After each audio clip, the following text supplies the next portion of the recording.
Every time you got two Mexican fighters inside the ring, there's always fireworks. This is the place to be. Right here, right now. Title is on the line.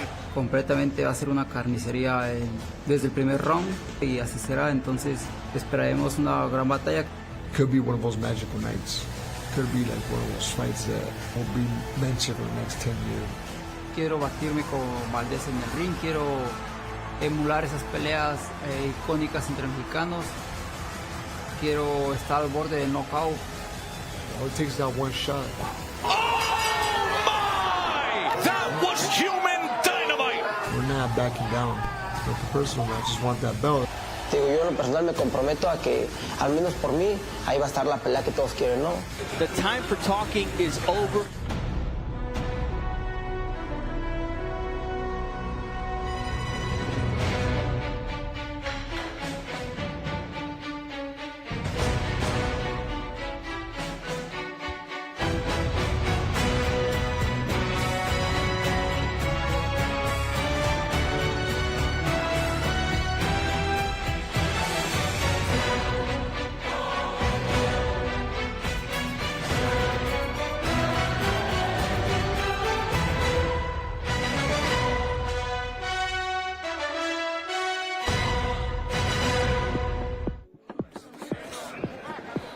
A hot summer day in Glendale, Arizona, from the Desert Diamond Arena. Over 103 degrees outside, and things are surely going to be heating up as we inch closer to our main event tonight. Emanuel Navarrete taking on Oscar Valdez, but first, a pair of top-ranked prospects in Emiliano Vargas and Richard Torres Jr. in action.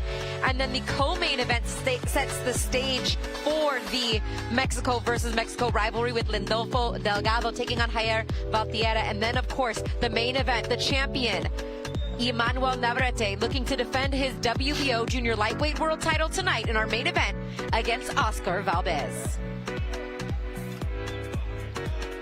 I'd like to welcome in my broadcast partner tonight, Jamel Herring. Jamel, pleasure to be with you once again, and we're going to get to some quick action in the ring, but I want to get your thoughts. We'll talk about it throughout the rest of the night, but this main event, you and I have been so excited for this one. It's one of those fights where you and I ourselves keep going back and forth in terms of who looks like they'll be, the victor tonight, because in my opinion, it's such an even matchup and such a great matchup that you just can't call it. You just can't call it. Emanuel Navarrete with that just completely unorthodox style, exactly not how you would teach it, but effective and awkward.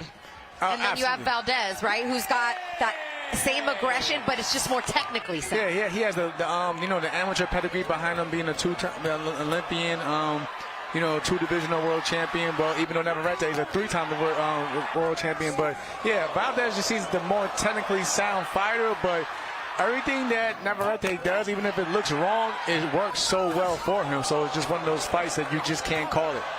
Well, we will call it, and then we'll let the judges or the fighters decide how that ends. That's coming up later on. 12 rounds for the WBO junior lightweight world title in our main event. You see some more highlights there of Oscar Valdez. And we're going to get you right to the action now. Some bonus coverage, if you will.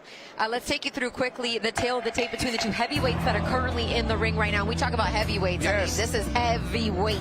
Tale of the tape. First thing that stands out is the 121 pounds gap between both men. But Morales has a 6-inch height advantage with a 5-inch reach advantage over Callaway. And as you see, 391 pounds is Callaway. We are going to pick up the action in just a moment. Both fighters in the corner now here between rounds. And you talked about Callaway, 391 pounds, a former college football player who's only been a pro boxer for the last 2 years. He's 31 years old. Against that man right there, Antonio El Gigante Morales. You see the RGBA on the back of that jacket. That is none other than Robert Garcia, Boxing Writers Association 2012 Trainer of the Year and former IBF Junior Lightweight World Champion himself. He does train El Gigante Morales. We're going to pick it up in round 4 here. This is live action of the undercard. Christina Poncher and Jamel Herring. Antonio Morales in the red trunks with red gloves. Callaway in the black trunks with the red trim. And, you know, things here in round 4 are starting to slow down, but before, you know, we picked it up on the telecast, Callaway was, you know, he was holding his own. He actually, for his size, he had some great hand speed, and he kind of shook Morales a few times in the first two rounds. Now it's starting to slow down a bit. As you see, he's trying to pick it back up, but again, he kind of dies down as the rounds go on. Some of you boxing fans that would be tuned in, you boxing fanatics, if you're watching our telecast this early, may recognize Callaway when he fought Jeremiah Milton back on the Crawford-Avanesian undercard back in December. He took a loss to the undefeated Jeremiah Milton, then picked up a win back in January, and he's back in action here again with a 7-2 record, but all 7 of those wins coming by way of KO. Right, and in terms of Morales, you know, he's coming back from that split decision win that he wasn't happy about back in March 25th. So you know, he has a lot to prove, and you and I spoke on the way here how you know he's had hardships in terms of getting the right training the sparring partners. Really, you know, he has a great trainer in Robert Garcia, but Robert Garcia has even pointed out how at times it's just hard for this guy to get the proper sparring for these matchups. If you're familiar with RGBA, the Robert Garcia Boxing Academy, there is a ton of champions that come out of that gym, and a lot of work and a lot of fighters, just not a lot of them at the heavyweight division. So it's almost like you have to overcompensate in your work outside of sparring, but there's nothing that really takes the place of getting that in-ring sparring experience. As the game plan here for Morales has been to stay around the outside. He's been working well off the jab, throwing the jab up top into the body. There it is there. Robert Garcia telling him to double up as he plants the left hand there to the body. Morales is naturally left-handed southpaw. Nice combination, some clear shots there as Callaway just takes a deep breath and really hasn't returned fire much. You gotta go to the body. He's clearly tired. Yeah, you gotta, bank it all in the body, because he's clearly not. He's trying to stay in one place. He's trying to, basically go into the Philly shoulder roll defense and trying to, counter punches, but it's just not there.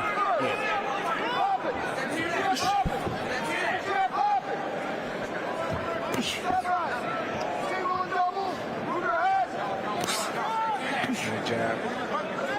And that's got to be challenging, Jamel, for a guy of his size, not being able to get quality sparring. It's the heavyweight sparring, never mind quality, just heavyweight, period. And then you get in there against a guy that's 391 pounds. Nothing you're getting hit with from welterweights or middleweights that you're trying to spar is going to compare to what it's like getting hit by a 390-pounder. You got to get in there with at least 4. Well, he got to get at least probably 4 welterweights in Robert's gym, honestly, to get that one, just that one body. Don't get too confident, right? But listen in. pick it up a little more, but just be confident, right? Stay smart. You know, when I'm telling you to your left, throw the jab. I want you to take this step right here. So this side is open, bro. So please try right here, boom. Take a step. The fucking side is open. You could go to the body, or you could go up here. Just try it, all right? And you hear Robert clearly saying, go to the body. You gotta go to the body. 1-3 right now. We gotta get these rounds right now. Everything's gotta be behind the jab, though. Head movement, stepping. Feel good? All right. Your condition is good, so we got 2 rounds to go, all right? Don't get confident, don't be lazy. All right, don't get lazy, all right? With no jabs, don't get lazy, all right? Look like a little slap in the face before you get out there from your trainer. Don't get lazy, pow, across the face. It wakes you up at times. Has the trainer done that to you? No. Luckily for me, I haven't. I'm laughing.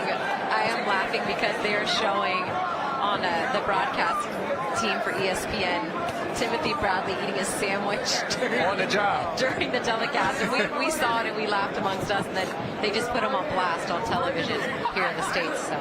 Anywho, I digress. Back to round 5 of this scheduled 6-rounder between these 2 heavyweights. And Robert liked what he saw, just wanted to make sure that his charge in Morales doesn't get lazy, stays on the jab, and stays on the outside. And he told him to go to the body. He said, step over to the side and dig to the body with your left hand.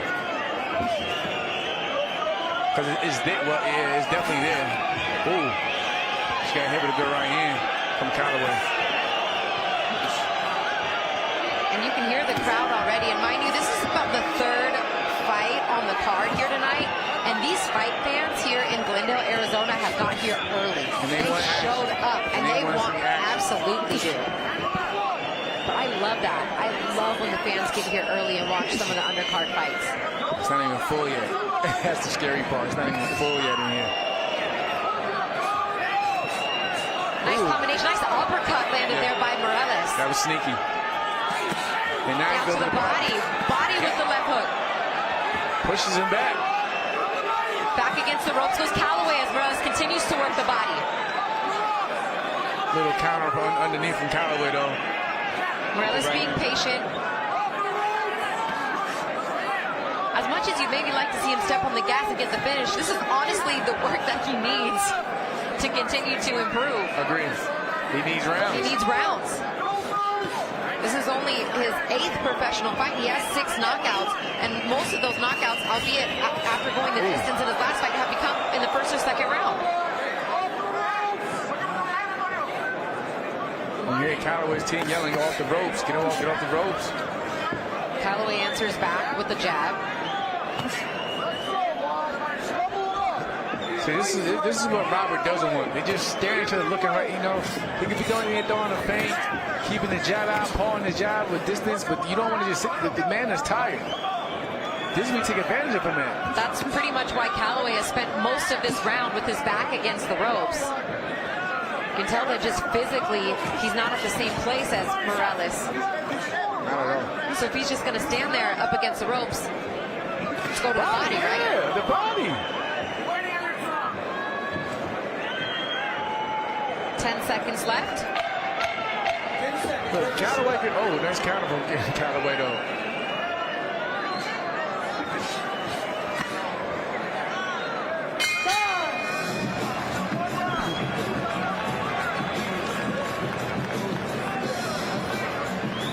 Last round coming up. That's it.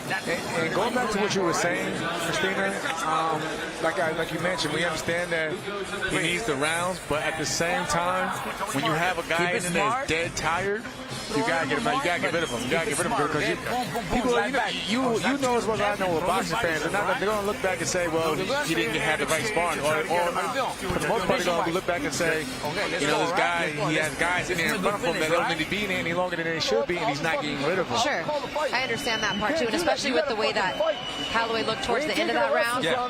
Like, jump on him. It's time. Stay smart. Because there's not much you're going to get out of him in terms of rounds, you know, because he's not showing anything. He's not giving you anything to learn from. He's not giving you anything. He's just there.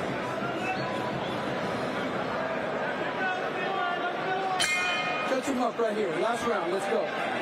Okay. Box. Let's go now.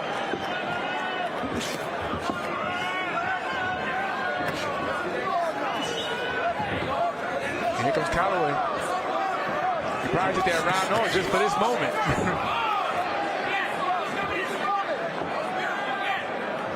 Stayed up in the corner, didn't sit down on that stool. 3 minutes left in this contest, and perhaps, you know, sometimes we see fighters and we look like, oh, they're tired, they don't have anything left, and then 1 minute left in the very end of the fight, and then they let it all go. Like they were saving it for the last minute. Like, what's that going to do?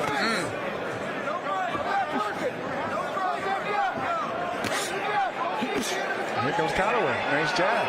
Getting word, as you're going to hear some of the crowd make some noise, that Oscar Valdez has entered the building.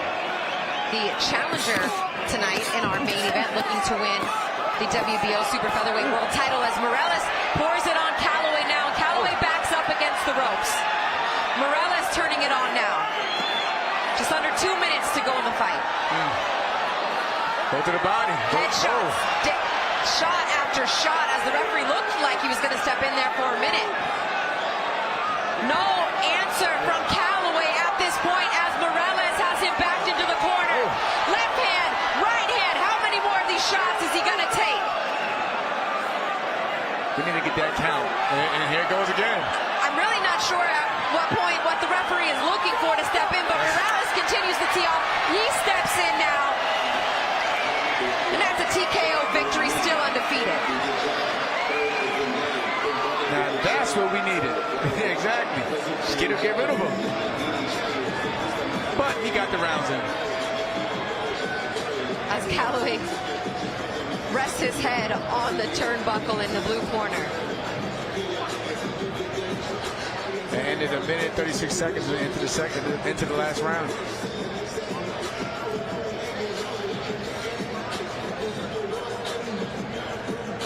Now, as he gets more experienced, he'll learn to sit down on those shots a little bit more, give himself a little bit more space. But at that point, he noticed that Calloway didn't want to be there anymore. Continued to step on the gas. As we take a look at a couple replays, just left, right, back and forth. Some of the shots were blocked by Calloway, but I mean, there was nothing he was giving back that shouldn't have allowed the referee, Wes Milton, to step in there. And I like how he didn't smother himself. You know, he didn't allow Calloway to even, you know, get a chance to even grab him. He just kept his distance and used his range and land. A couple more looks at the barrage of punches before the stoppage.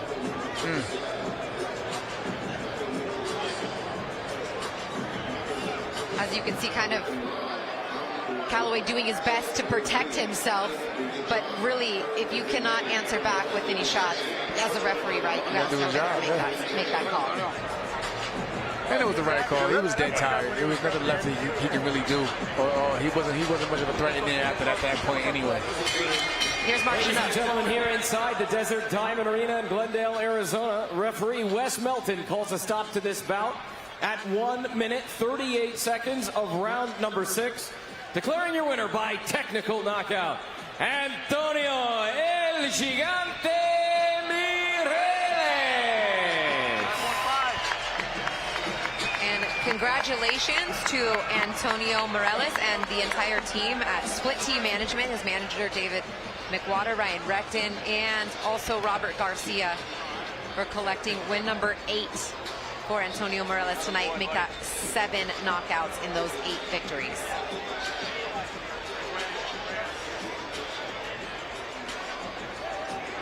I think one of the hardest things for guys on the come up that don't have a lot of amateur experience, especially in the heavyweight division, is if you don't have a lot of money behind you, you don't have, you know, a team, and you're not in a gym where there's a hotbed of heavyweights, you know, you're struggling in terms of your preparation. And if you don't fight all the time, you're not going to get better, because you're not going to get that experience against sparring partners in your division. And that's been a challenge for Mireles there in Southern California. And yeah, I have nothing to oppose against it, because you're absolutely correct. When you don't have the proper training partners, especially more importantly the proper training partners, because like for me, when I was training alongside guys like Terrence Crawford, you know, you need those guys to push you to that next level as well, especially from your peers. So we're going to keep with the heavyweight theme for now. One guy that he did get some sparring rounds in for this fight was Richard Torres Jr., who you will see later this evening on the card, the U.S. Olympic silver medalist. He has quite a personality. He is quite a well-diverse human being. Let's take a listen on a little bit more about Richard Torres Jr. A big left hand and a huge right, and it is a face plant.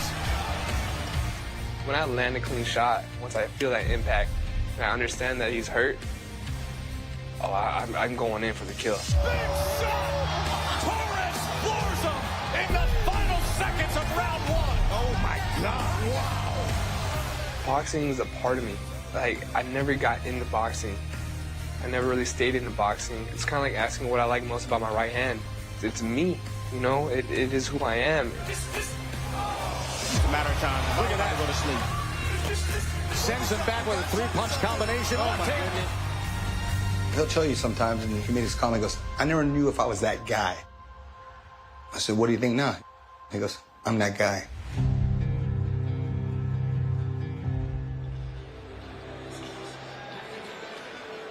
And believing he is that guy, I mean, his record so far backs it up. 5 up, 5 down, all by knockout so far to start his professional career. The southpaw out of Tulare, California.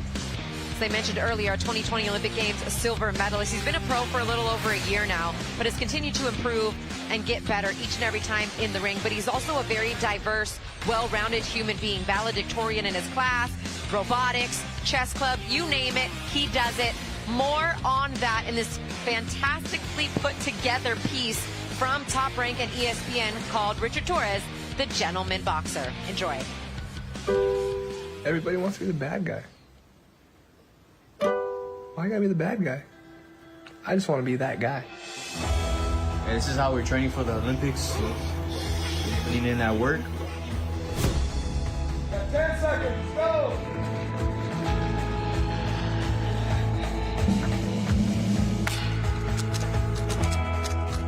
And up, toss, beautiful! 3, 2.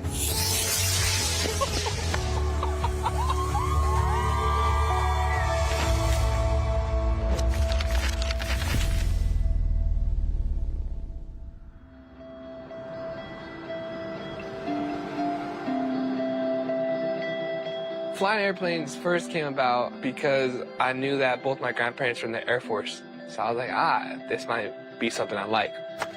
We have that checklist there. We're going to run through all those pre-flight checks. Density, altitude, weather, all that stuff's good. Flight plan, we kind of talked about that in the office. So I went out and I did my first flight lesson. All right, there we go. We're looking for 1,000 RPMs, and we are all set. You ready to go? Got to fly around, and I got to take off.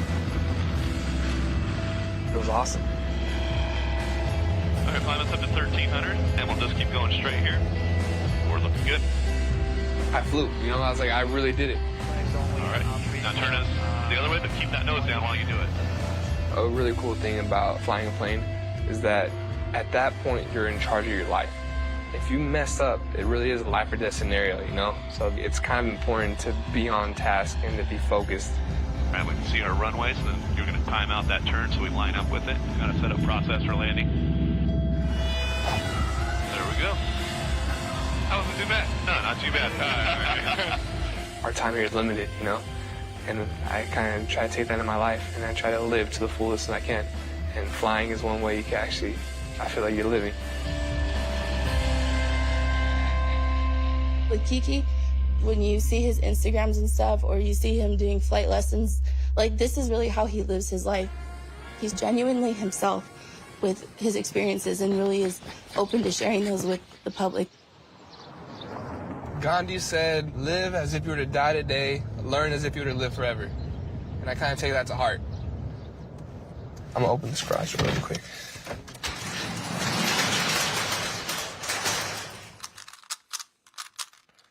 I have a lot of outlets. I have a lot of ways to kind of just get my mind going. I'm not the type of guy that likes to just sit down and relax. I like having my mind busy. That's what gets my mind off boxing.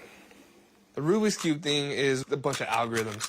Algorithms is just a funny way of saying patterns. And so you just have to memorize a couple patterns, and then you can learn how to solve a Rubik's Cube too.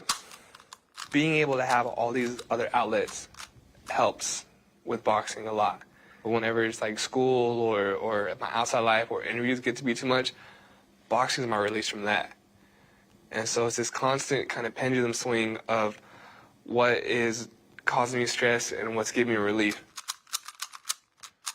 It's slight work. I would do that in front of a pretty girl at high school, and then she'd be like, oh, that's cool. But now I do it, and people still say the same thing, but I think it's really cool stuff.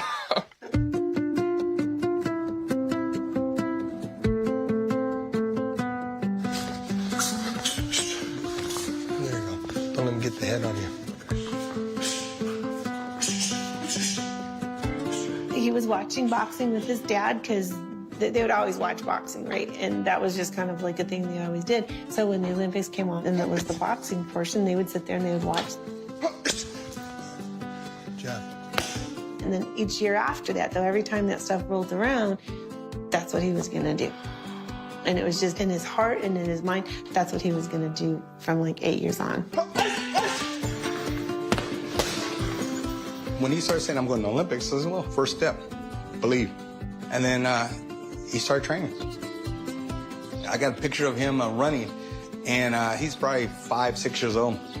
He's running, and he loses his shoe. You can see him one shoe on, one shoe off. He wouldn't stop.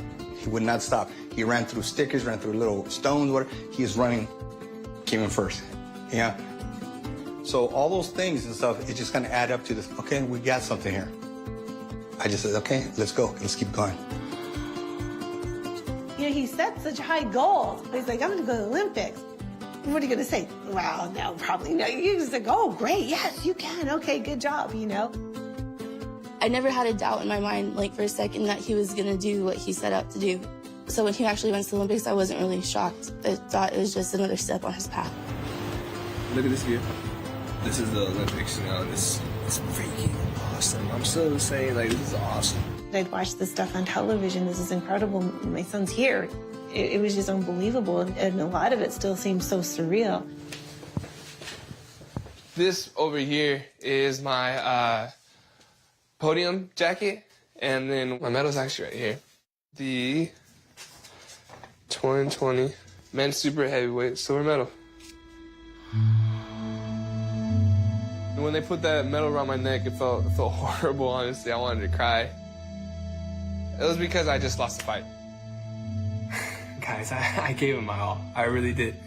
I mean, at the end of the day, the 8-year-old me was running around town saying he was going to be an Olympic gold medalist, not silver medalist. You know, the 17-year-old me didn't miss prom to get a silver medal. It's tough, man. It's tough getting so close to your dream and not getting there. When I first came back to Tulare, I still felt like I failed them. At the Galaxy movie theater, we're so proud of you, Key, Richard Torres. I have a mural, and I lost that last fight. Everything leading up to the Olympics was there, and I had it in reach, and I came up short. I felt like I let everybody down. And I still feel that way a little bit. You're sitting at home, like, watching somebody live their dream, and you're like, I can't be prouder of you, like, in this moment, and you feel like you let me down. So I think that was the hardest part of, like, the phone call after the Olympics, was that. Because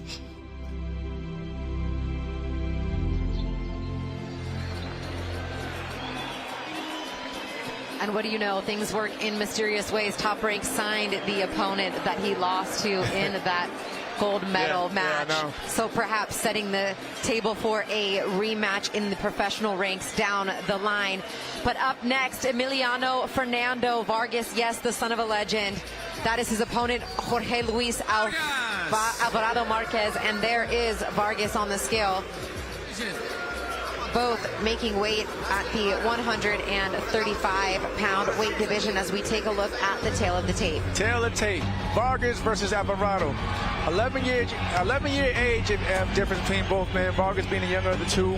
But the true difference in this one is height and reach. Vargas stands at 5'9", to Alvarado standing at 5'4", with an 8.5 reach advantage in favor of Vargas. That is El General Emiliano Vargas. Just 19 years old, born in Oxnard, California, but residing and training now out of Las Vegas, Nevada. 5-0 as a professional, 4 knockouts. He's been a professional for a little over a year now, but he had a really solid amateur career before turning pro.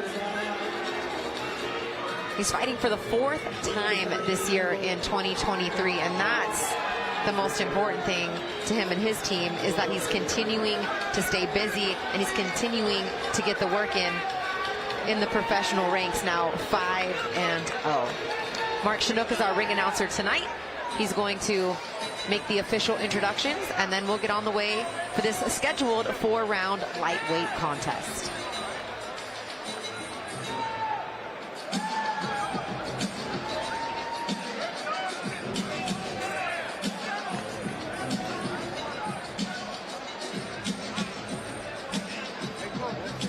I'd also like to shout out the lovely Top Rank knockouts who are flanking both sides of Mark Chinook in the colors of the Mexican flag tonight, the red, the white, and the green.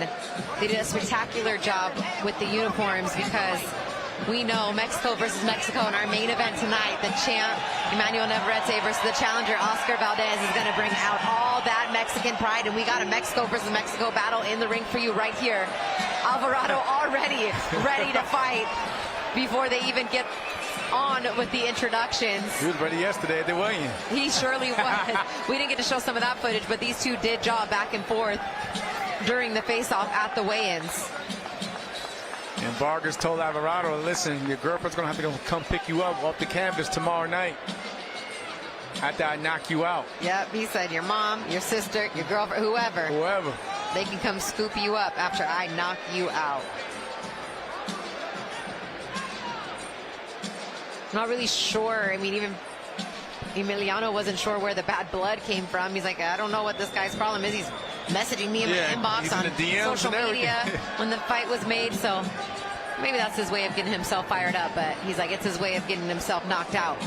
He's still fired up, though. This should be a good one. Hopefully it's a good one.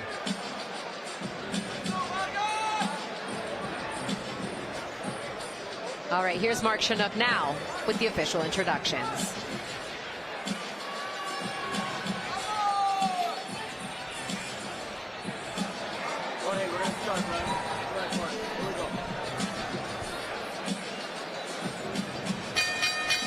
Ladies and gentlemen, welcome inside the Desert Diamond Arena here in beautiful Glendale, Arizona.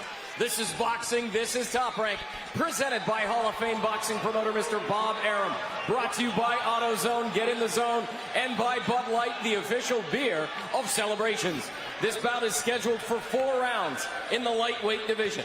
Our judges at ringside, Craig Harmon, Chris Wilson, and Zach Young. And the man in charge at the sound of the bell, Mr. Joey Chavez. Introducing first, out of the blue corner. He weighed in at 133.7 pounds, wearing black trunks with white trim.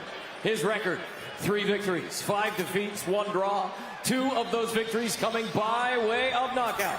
From Las Iglesias, Coahuila, Mexico, Jorge Luis Bad Boy Marquez Alvarado.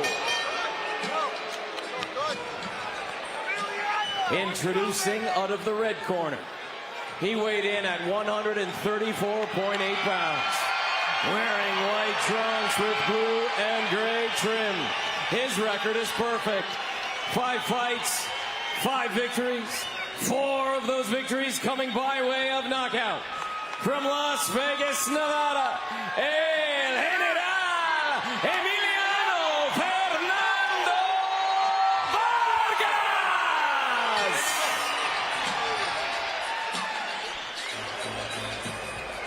Boxers to the center.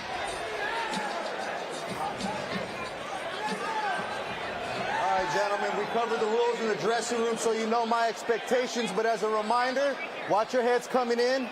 This looks good, this looks good. Let's keep them up. Touch gloves now and back to your corners. I feel like, Jamel, during the introduction, his father, Fernando Vargas, was having flashbacks. Introducing himself. Like he was ready to get back in there at a 147.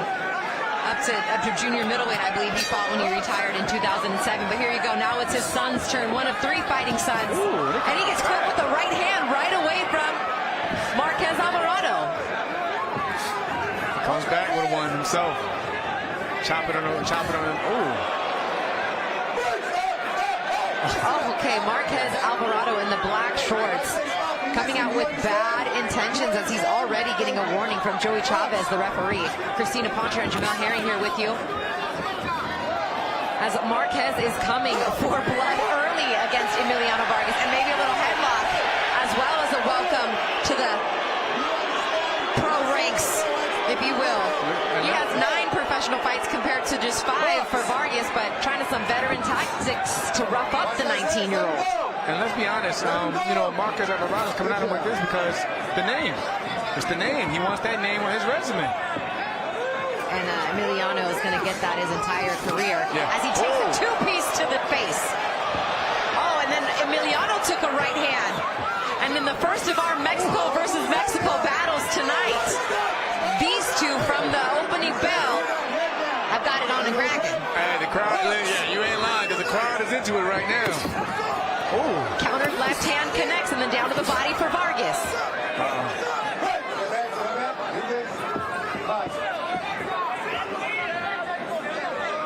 ¿Quién es el más macho? As Lupe Contreras bringing out to used to say, who is the tougher man? Who is the bigger man in there tonight?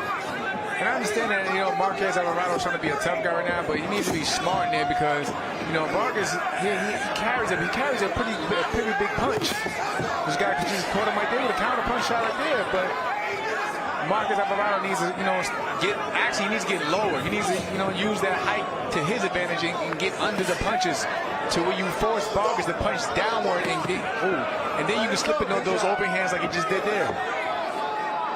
But you got to make yourself a smaller target. Vargas looking to jab, and Marquez Alvarado looking to land those big hooks.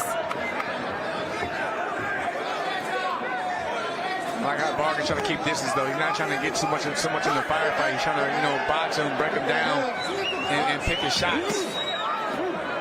Marquez Alvarado coming into this fight off 3 straight losses and a draw. So desperately looking to get back in the win column and fighting like it so far. He has a confidence. Left hand connects for Vargas. Down to the body goes Vargas. Nice body work here in round 1. The problem with Marquez Alvarado is where's the jab? Left hook connects. Just swinging and missing. Again with the left hand.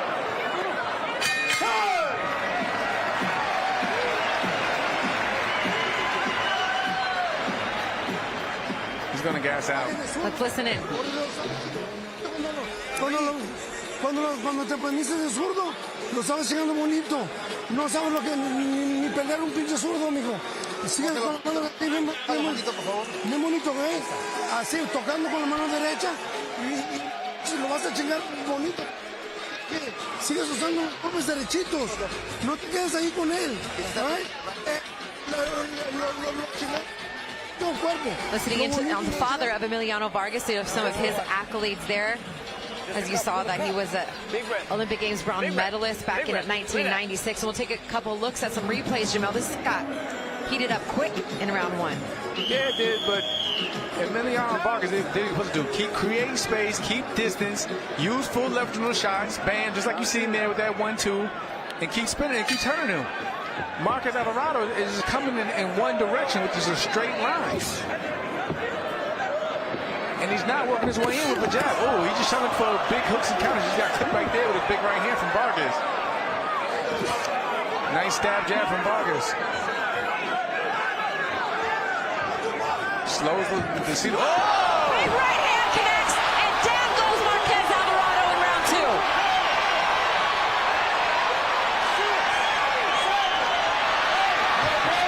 Trolling there by Vargas as the crowd gets into it. Saying that I see you on wobbly legs, as a hurt fighter is a dangerous fighter. Vargas needs to be careful. But the problem is also with Marquez Alvarado, he's squared up. Look, he's coming in a straight line. He's squared up. That's how he got clipped last time. Back to the stick goes Vargas. Smart. Down to the body with the left hand. Beautiful combination connects there for Vargas. And out the way.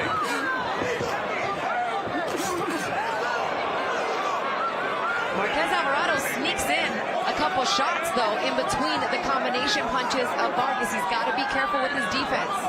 Oh. Nice straight left hand connects. Another left hand connects on Marquez. Back to the ropes again goes Marquez. Down to the body for Vargas.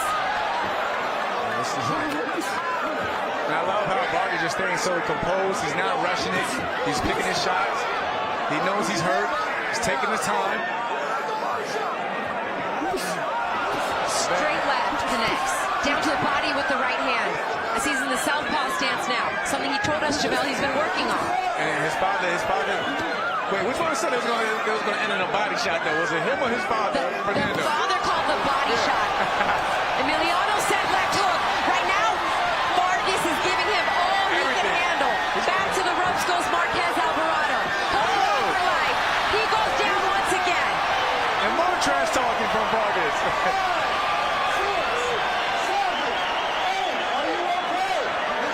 Still got a lot of time. Oh, he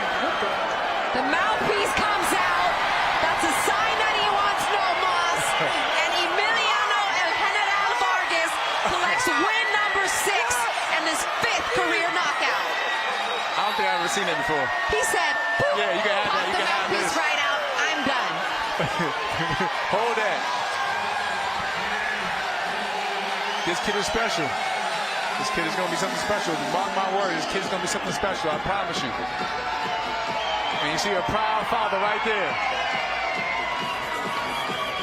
And he points at Julio Cesar Chavez Sr., who is seated to my left, his two brothers and his sister, as he's the youngest, his middle brother, older brother, and sister. The whole Vargas familia. Let's take a look at that one. So here go the first knockdown. There's a right cross almost. And a little extra left hook on the way down. Right hand, bam. Boom. Left hook. Just grazed the top of the head as he was already on his way down. Referee giving him a close look, and then he just can't see from that angle. Second knockdown. Spit out his mouthpiece at the referee. That's about as clear as it gets without verbalizing that you're ready to get out. Yeah, pretty much, yeah. Boxing is a universal language. Congratulations to the entire Vargas team. And he already knew after this that he's going to be back in action next month. 4 weeks. In September. 4 weeks. And is ready for a 6-rounder. He wanted this fight to be 6 rounds. He didn't even need all 4. But he says, I'm ready to take the next step up. And I think tonight he did show that he can stand in there and bang, and that even with a few more rounds to work, if needed, he's ready for it. Yeah, he's ready.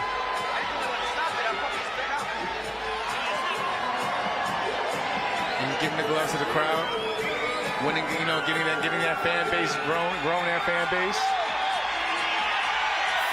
Jorge Capatillo playing to the crowd as well.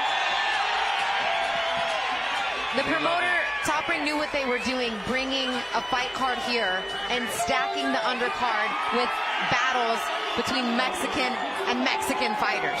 And that's why you have the crowd you have here this early in the night, the energy you have here early in the night, and we still have 3 fights to go, 2 more until our main event. And they're hyped. Another glove thrown to the gentlemen, here inside the Desert Diamond Arena, referee Joey Chavez calls a stop to this bout at 2 minutes, 17 seconds of round number 2, declaring your winner by technical knockout, El General Emiliano Fernando Vargas. Now it's all good. It's always like that. He got humbled. Well, he just got humbled 4 times in a row, as that is his 4th consecutive loss for Jorge Luis Marquez, although he came out swinging, that's for sure. He was in a fight until he wasn't. Emiliano El General Vargas now 6-0 as a professional with 5 knockouts. And we got to see him switch a little southpaw in that fight, too. Scored a knockdown out of the southpaw stance. It was briefly. Let's take a look at this one more time, because why not? It was entertaining for as long as it lasted. That left hook, which is the shot he was saying would stop him with. He surely got the knockdown with it there. I mean, everything was just crisp. Like, he was just well technically sound in this matchup. And then you see, you know, I think he humbled him. It was all love and respect in the end. I bet you he'll have to leak those DMs now. Instead, now it'll go to like, oh yeah, I fought the son of a legend. He's on my resume. Great fighter, great fighter.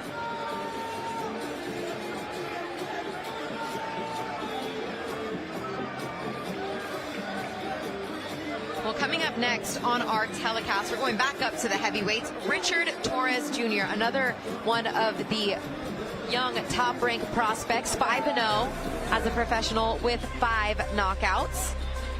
Not the typical size of the heavyweights you're seeing in boxing. Definitely does not fit into that super heavyweight category, if you will. Standing at only 6'2". And it's funny that we're saying that, you know, for us being in the 5-foot category, that somebody at 6 feet is still too short as a heavyweight in today's era. So that's always funny to me.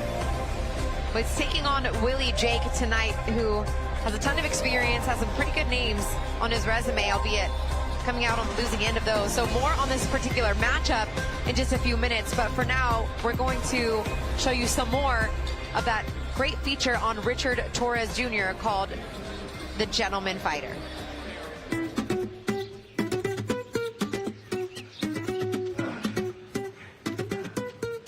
You got 10 seconds, let's go. Only about halfway up.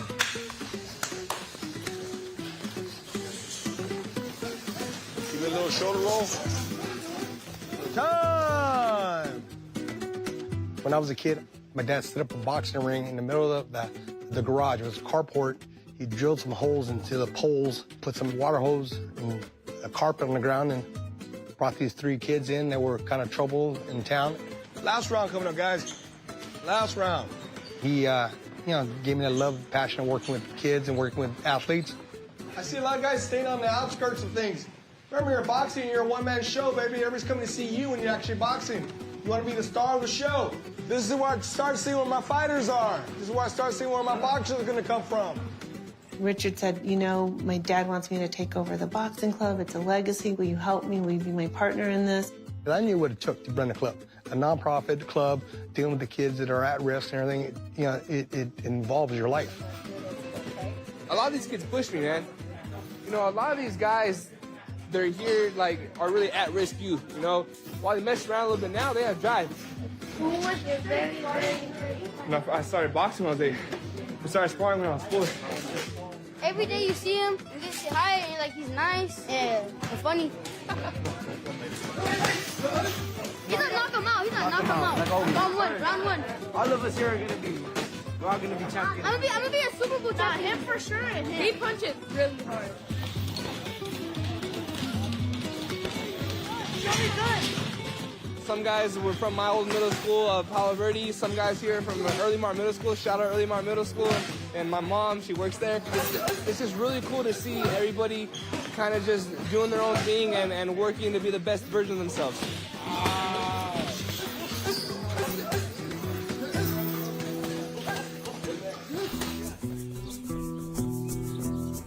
So, we couldn't do anything. We literally had to stay with each other 24/7. Charlie cut my hair. I started off cutting it myself, and then Charlie came and saved the day. I call that saved the day. So I'm pregnant with Kiki, and I know it's going to be a boy, and my husband's like, yeah. So he's all excited.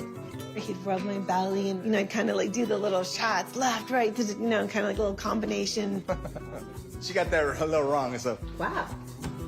She'd say, I go, what happened?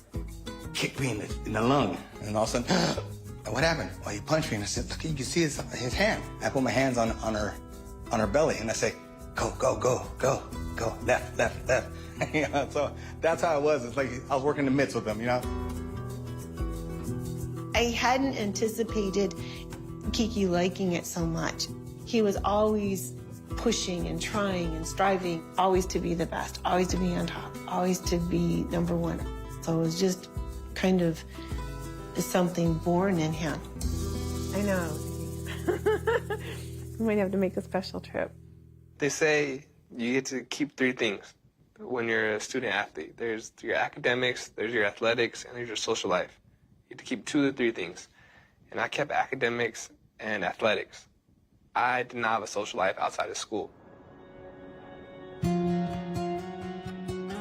You're gonna have to miss out on a lot of cool, fun things that happen in your social life. And people would be telling you oh, this happened, but you weren't there. And once you realize that it's not forced upon you and that you get that choice, it makes it easier to go and make those sacrifices. Thanks for being here, and it's pretty exciting that I get to honor the athletic accomplishments of one of our own, Tulare High School students, Richard Kiki Torres Jr., giving back to your community in more ways than I could list. I loved going to high school, and just to be back here is fun, but to be back here for the reasons I am, because they named the gym after me, it's incredible. Everyone usually talks about what boxing can do for you outside of life, right? But I think a lot of people fail to recognize what your outside life can bring to boxing. And Mission Oak has brought me so much, so thank you.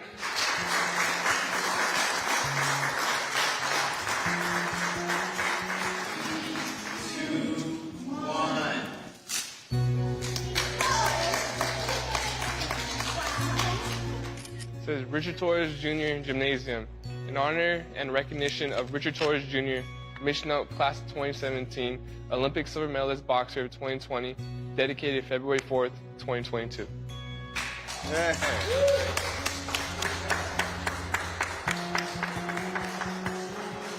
I never would have guessed that they would have had like a gym named after me, you know?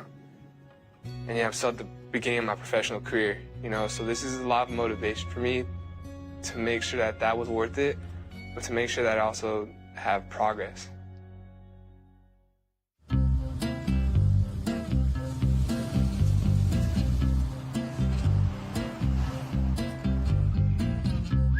All right, ladies and gents, this is what you call candy rockets, which is potassium nitrate and sugar. What we do is we set off rocket engines. So this would be like a normal rocket engine, but with the amount of fuel we're putting in, it would be like ×3. So in high school, I think what surprised me most was I liked hanging out with the nerds more than I liked hanging out with the athletes. Potassium nitrate has oxygen in it. So, you know, the rockets we're making can actually burn in space because the oxygen is with it, like in this thing. This is my friend Ola. He's one of my high school friends that we did all this stuff together. It's really hard to get it centered. My friends to this day that I still hang out with, we build rockets. You know, we go and we'll do escape rooms. So this is what the fuel looks like when it's melted. Things that aren't really your stereotypical pro boxer things to do, you know? Just rocket fuel on the ground, no big deal. I'm Richard. I'm Gavin. I'm Lomsey. And this is the portable rocket lab. 2, 1. That was kind of scary. Him and his little buddies come home and they're like, hey, Mom, we're going to build a rocket. Oh, good for you, you know, right? Because you want to encourage that creativity and all that. Richard, my husband, comes in and he's like, what are you doing? The house smelled like God knows what. And I'm like, oh, we're making rocket fuel. And he's like, no, you're not. Stop it right now. We almost got suspended for building rockets in high school because we asked the chemistry teacher how to make more efficient fuel. And he didn't like that, so he called all of our parents. We're still doing it, though. That's rocket fuel. But that's how we know that the rockets work. And now we go test. With Kiki, he's always been really big on, if you like me, you like me. I am who I am. So if you're at robotics and we're friends, that's awesome. I know a lot of his friends actually came from the robotics team. Ola and I, we actually met in engineering, right? Yeah. Remember the first time we met in the classroom? I think we're doing calculus problems on the board. The reason Ola and I get along so well is because that problem solving is just an amazing feeling to have. You can correlate that with anything too, like boxing. You got to figure out how to change, how to move. You go back to the corner, you can ask your friends for help, but at the end of the day, it's all you. There's about a 40% chance that this just blows up. And 5, 4, 3, 2.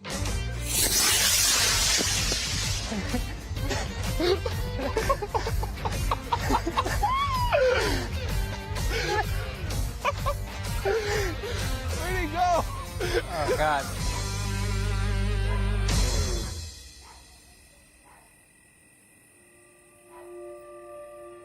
So I first learned chess when I was 8 or 9. It was like at a boxing tournament at the Waynes. I wasn't even fighting yet.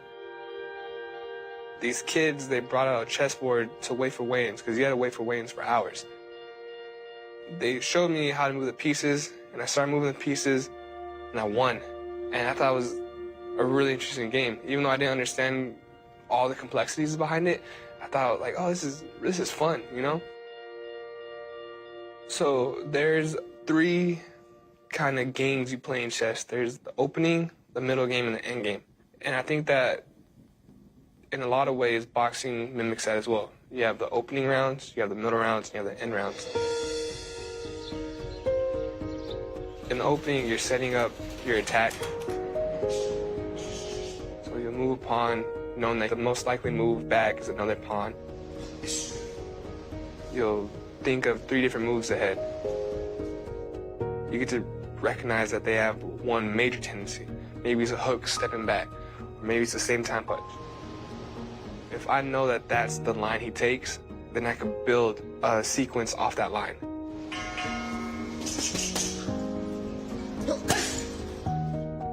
In the middle game, you're trying to figure out how to get to that king. And the end game is where you finish it off. And the end game shots are kind of the checkmates.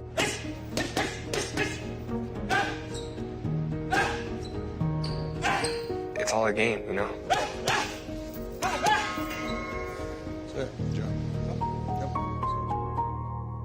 When you finally have that first fight where you're thinking, it is incredible.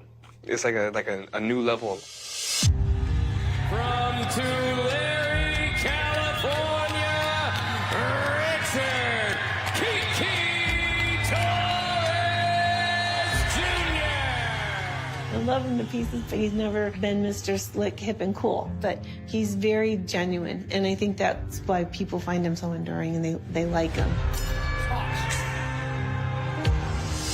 We'll be at a boxing show and people are like, yeah, your son is a beast. And he puts him through the ropes momentarily, and down goes Hefney. That's what you see for just that snippet, because the Kiki that I know is probably the sweetest, kindest, gentlest guy. I don't see my son being the black hat cowboy, you know, the bad guy. He's just not in him, you know. Richard Torres Jr., the heavyweight with the eclectic interests, the evolved thinker. Back in the day, in the 50s and stuff, men, women, and families say, oh, that's the world champion, man, that's a great guy, you know? Boxing is a gentleman's sport, but once that bell rings, it's a rough sport. The idea behind the game is hit you in the face and put you out. And I've always told him that, I always lectured that to him and preached that to him and says, hey, this is a rough game. But, you know, he is a nice guy. But you see him inside the ring and he flips the switch. Here comes the Olympian, Torres. Young man from Tulare, California. Big left hand and a huge right, and it is a face plant.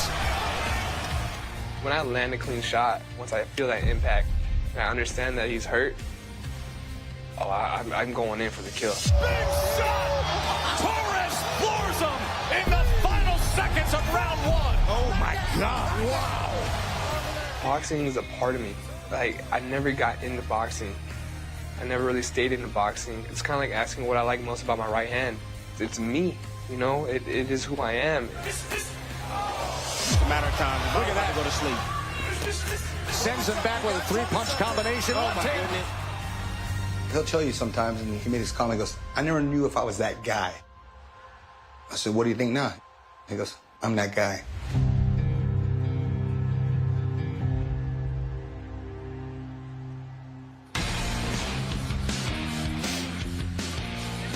And that guy, Richard Torres Jr., will be coming up next. In fact, here are the next 3 fights on our broadcast. Richard Torres Jr. taking on Willie J. Jr.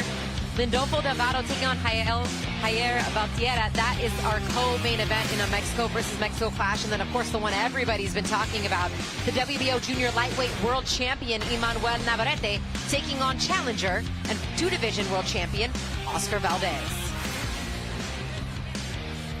Now, before we get to our next fight, we got a little bit of time before they make the ring walk. Let's get back to our main event. Yes.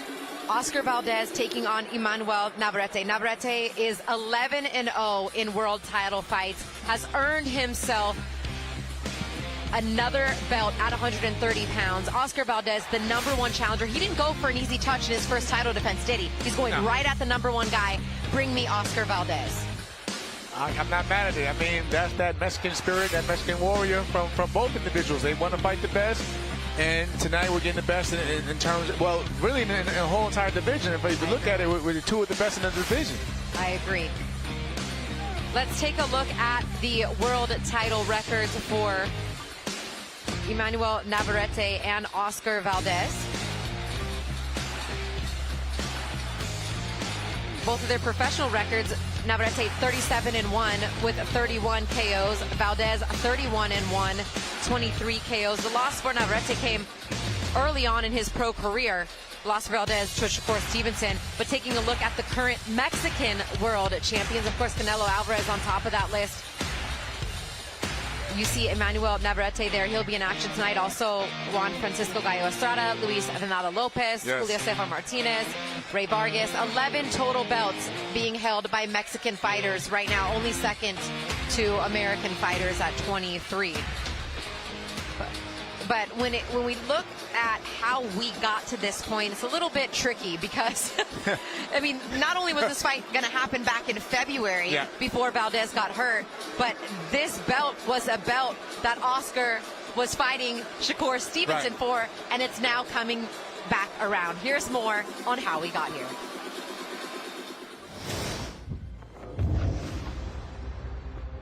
The resumes of Emanuel Navarrete and Oscar Valdez run long and deep. They're multi-division champions with crowd-pleasing styles, having already had legendary performances, earning them their place in Mexican boxing lore.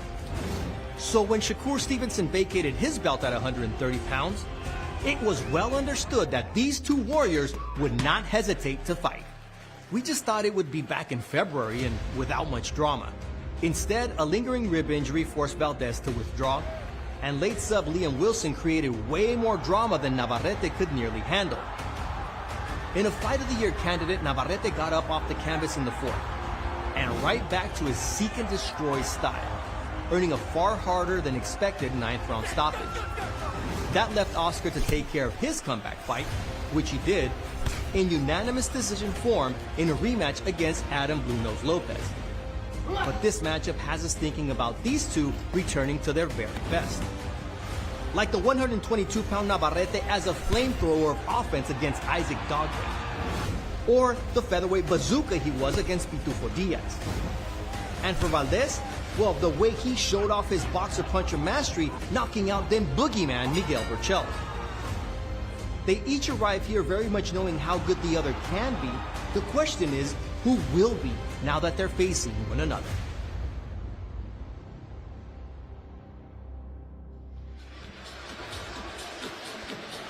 Did you guys keep up with all that?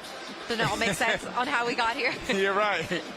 Either way, I mean, both of these guys are promising an entertaining fight, and a lot of that is because of the style of Emanuel Navarrete. You see they're only behind Roman Chocolatito Gonzalez in the amount of punches thrown as combinations among active fighters. Very rarely will you see just a one shot, just a single jab thrown from Navarrete. 73.5% of his punches are thrown with 2 or more punches in sequence. That's impressive. Yeah, that's very impressive, and that's a challenge right there on his own. Like, you not only you got to worry about one of his looping shots coming from whatever direction, but once he gets that gas running and that motor going, oh, he's gonna let them things go. He's gonna let them hands go. All of that to say, we cannot wait for this main event. It will be fantastic. It's coming up in just an hour or 2 times from now.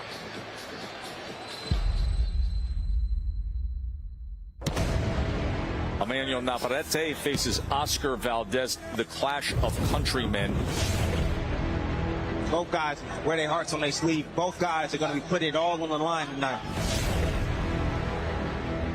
Yo creo que esto se va a ir por knockout sí o sí. If you're looking for the knockout, you might get knocked out yourself. To be the best, you got to fight the best, and you got to beat the best fighters in the world.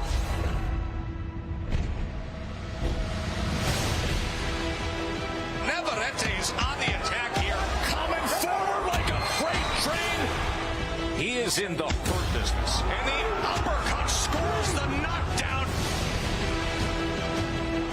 Explosive! That was human dynamite. Valdez does it again. Uppercut combination, and he scores the knockdown. You got 2 of the best going head-to-head. One of the most anticipated title fights of the year.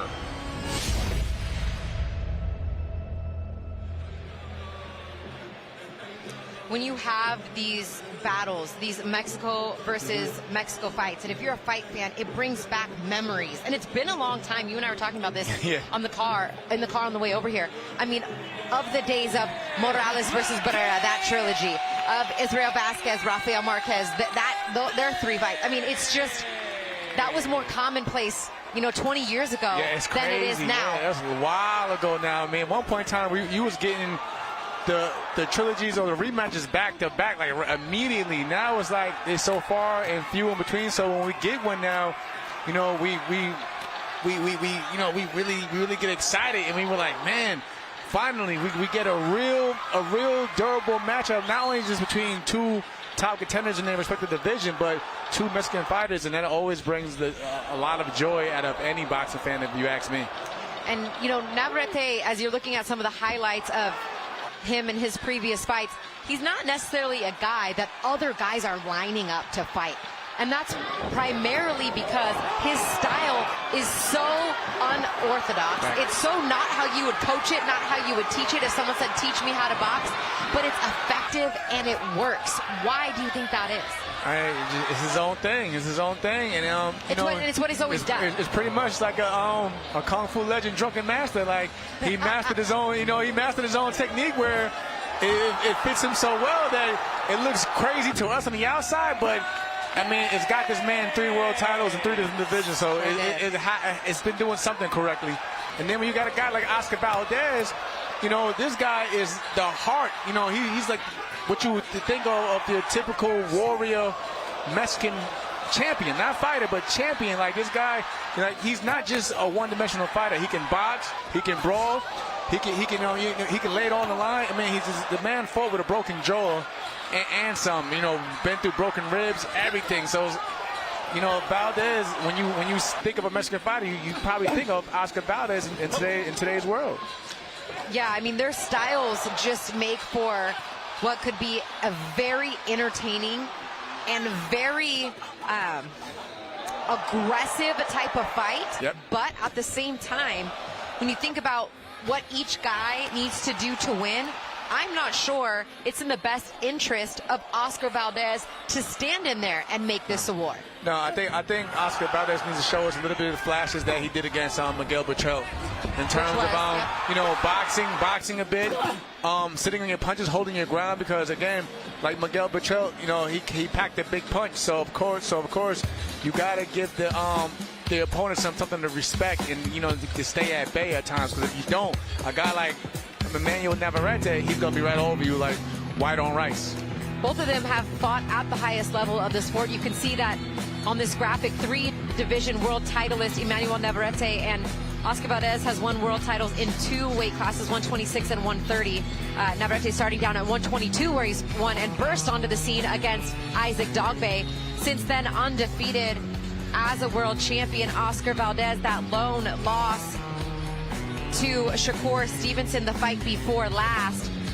Almost 100 championship rounds to their career, so a lot of similarities between these two. It was almost as if once they both got to 130, you knew it was going to be a collision course towards each other, because not only did it make sense, but it made dollars. I mean, there's a lot of people in here.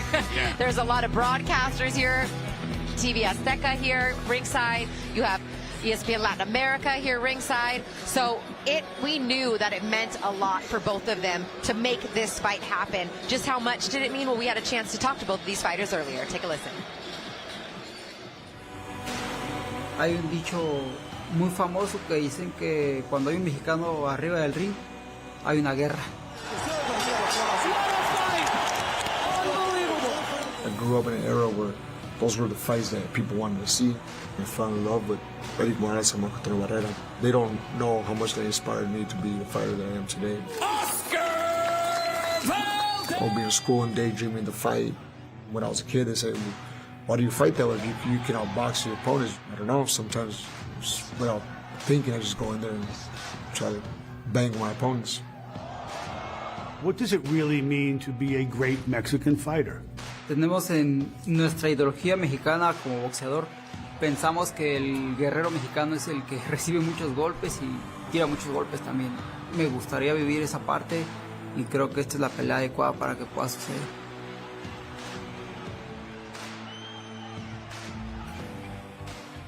You always train different for each fighter, but this one in particular, train smarter. Be the smarter brawler inside the ring. This amateur background that I've had made me see different styles. I've faced them all already, so I think that puts me in a better position. Have you done anything different in the preparation for this fight? Implementamos ahí a un preparador físico. Intentamos trabajar en zonas específicas. Son los brazos, terminar los rounds con mejor rendimiento físico. El dorso tenerlo fuerte pues, para recibir los golpes de Valdez. His biggest weakness could be his biggest strength because he opens up, but he throws from different angles that you don't see him coming. He throws a signature shot, I throw my signature shot. Pero puedo desarrollarme con la distancia, pero creo que va a ser fundamental entrar al choque con Valdez.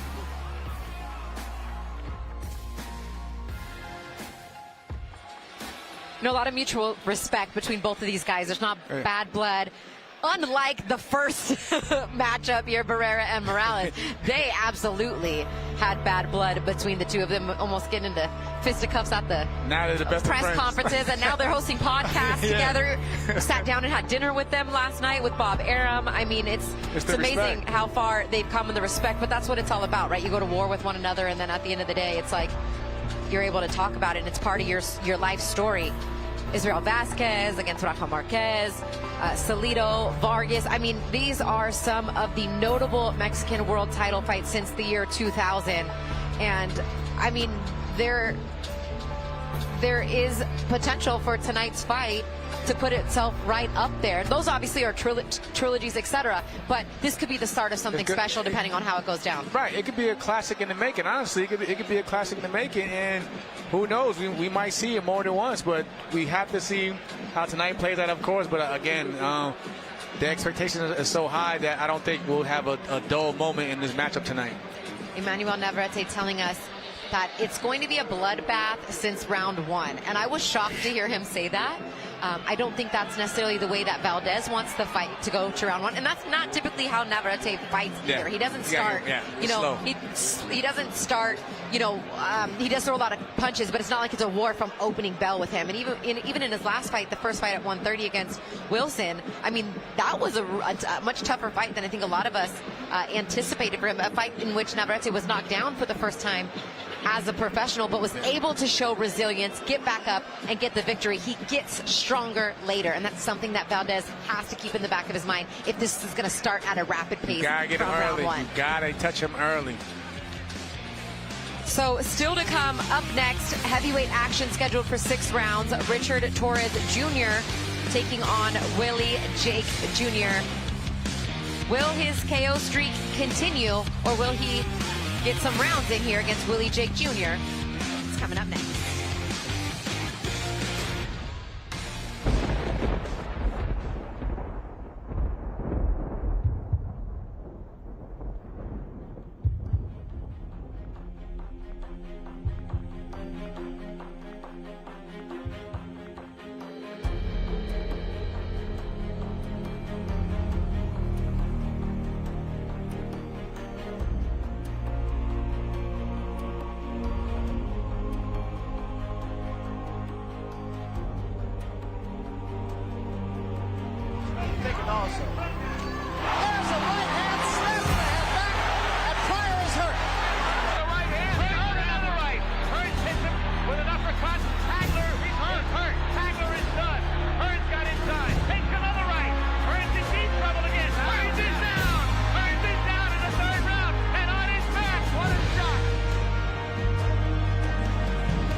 It's over. Ali is the knockout winner.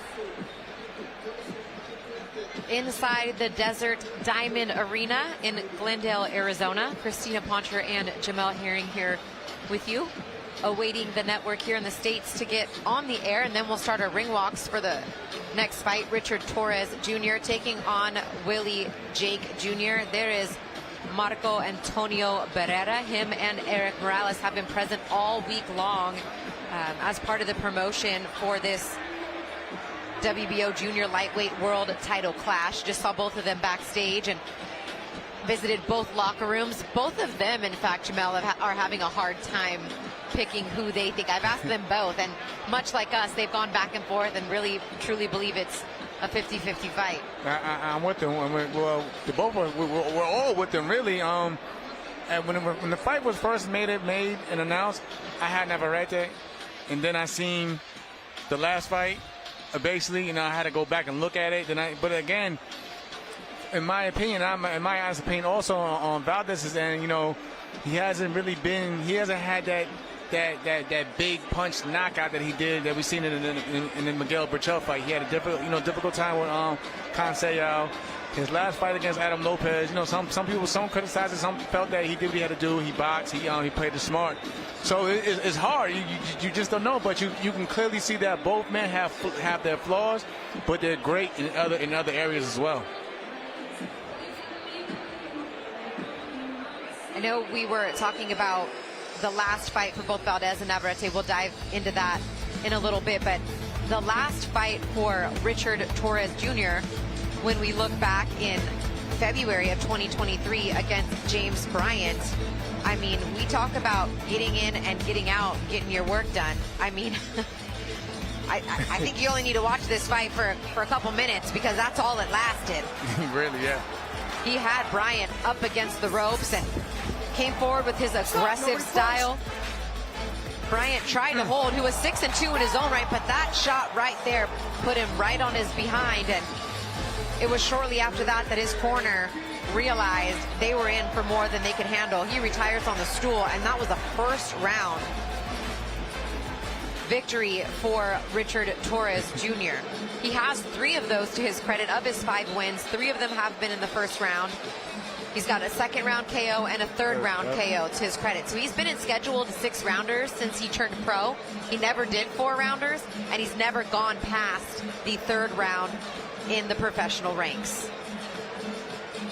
Part of that is probably because of his conditioning and how in shape he is and how he lives as boxing as a lifestyle, but I'll let him tell you. So take a listen here to Richard Torres.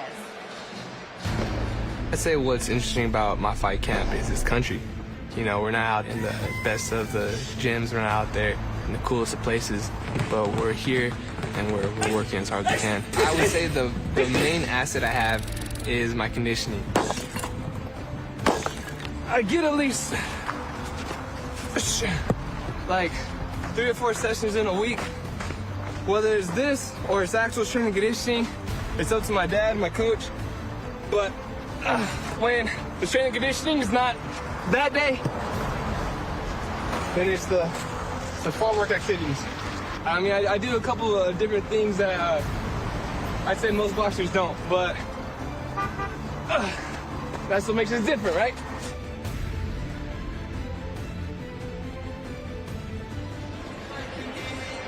Different is an understatement when it comes to Richard Kiki Torres Jr. Quite a well-rounded individual, and that's the individual that will be across from him in the ring tonight. Willie the Snake Jake Jr. His father was a professional fighter. He was a former pro cruiserweight, retired in 1996 with a record of 12-8-2 with 5 KOs. He's now his trainer, and in his corner, his son, Willie the Snake Jake Jr., 11-3-2 as a pro with 3 knockouts. He's made a nice little career for himself in these last 7 years as a professional. And now making his way to the ring is his opponent tonight, Tulare, California's own Richard Torres Jr.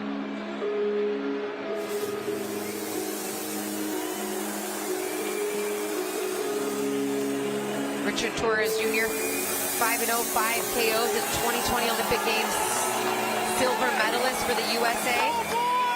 Has been pro just a little over a year now, also trained by his father, just like his opponent, Richard Torres Sr., who was an amateur boxer himself. Has taken up contemporary dance most recently to help improve his footwork in the ring after watching an interview of Vasily Lomachenko and how his father put him in dance classes early on to help with his footwork. And when you talk about some of the best footwork in the game right now, Lomachenko's right up there. Absolutely. There's no arguing there. So as a heavyweight, to be light on your feet and be able to work those angles, not a bad idea, especially when you're at only 6'2". Exactly, I agree. You gotta stand out some way, somehow, but you gotta use it to your full advantage as well. Mark Chinook is our ring announcer tonight.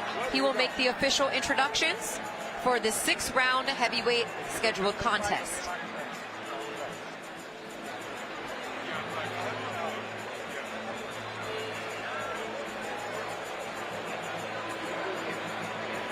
Christina Poncher and Jamel Herring here with you. And one of the things I would like to mention is these two have been preparing for each other for quite some time, as they were originally supposed to fight each other back in March, but Torres tore his oblique in sparring. So Willie Jake Jr. has had Richard Torres on his mind since the beginning of the year, starting training camp for that original March date. So they kept the same opponent.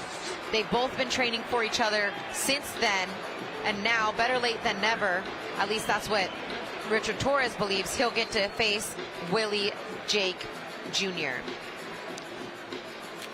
Here's Mark Chinook for the official introductions. Desert Diamond Arena, Glendale, Arizona. We get straight to the action. Introducing first, out of the blue corner, he weighed in at 249.6 pounds, wearing purple trunks with green trim.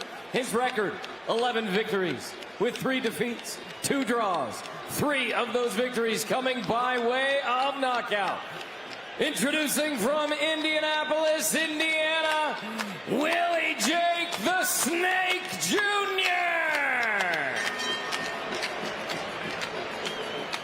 Introducing out of the red corner, he weighed in at 235.4 pounds, wearing blue trunks with silver trim.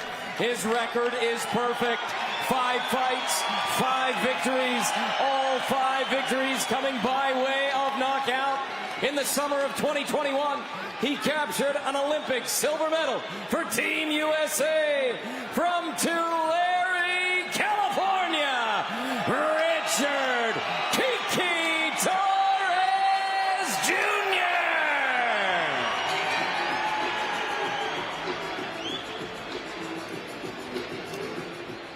All right, gentlemen, we went over the rules in the dressing room. Any punches here will be legal. Any punches here will be legal. I want you to obey my commands. Most importantly, protect yourself at all times. Touch them up. Go, Candy. Robert Hoyle, the third man in the ring tonight. Christina Poncher and Jamel Herring here with you. There's a look at the judges for this scheduled 6-rounder, although Richard Torres has yet to have to go to the scorecards as a professional. Every fight of his pro career, he has won by knockout. I haven't seen the 4th round either. I would like to welcome all of our friends watching on Sky Sports in the UK and Ireland. A pleasure to have you with us on this hot summer night in the western United States. And these two tangle up in the first 20 seconds of this heavyweight contest. Neither of these guys are that super heavyweight caliber. And then when you look at it, it's pretty much an even fight in terms of like the height and reach. The only difference here is the 16-year gap between Torres and Jake. Jake Jr. being 40 years old to Torres is him being 24. Yeah, most of Torres's opponents as a pro have been much older than him. In fact, the majority of them over 35 years old, so 10 years his senior as he gets to work. And big shot already lands here in round 1, and he floors Jake Jr.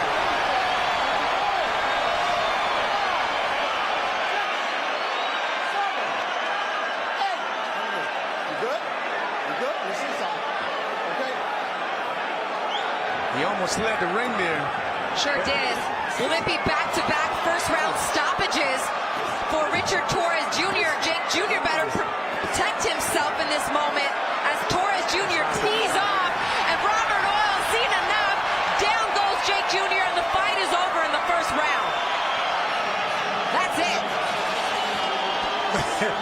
Back-to-back first-round knockouts for Richard Torres Jr., who off his longest career layoff due to injury only gets about 30 seconds in. Yeah. Well, welcome back. Welcome back, Richard Torres.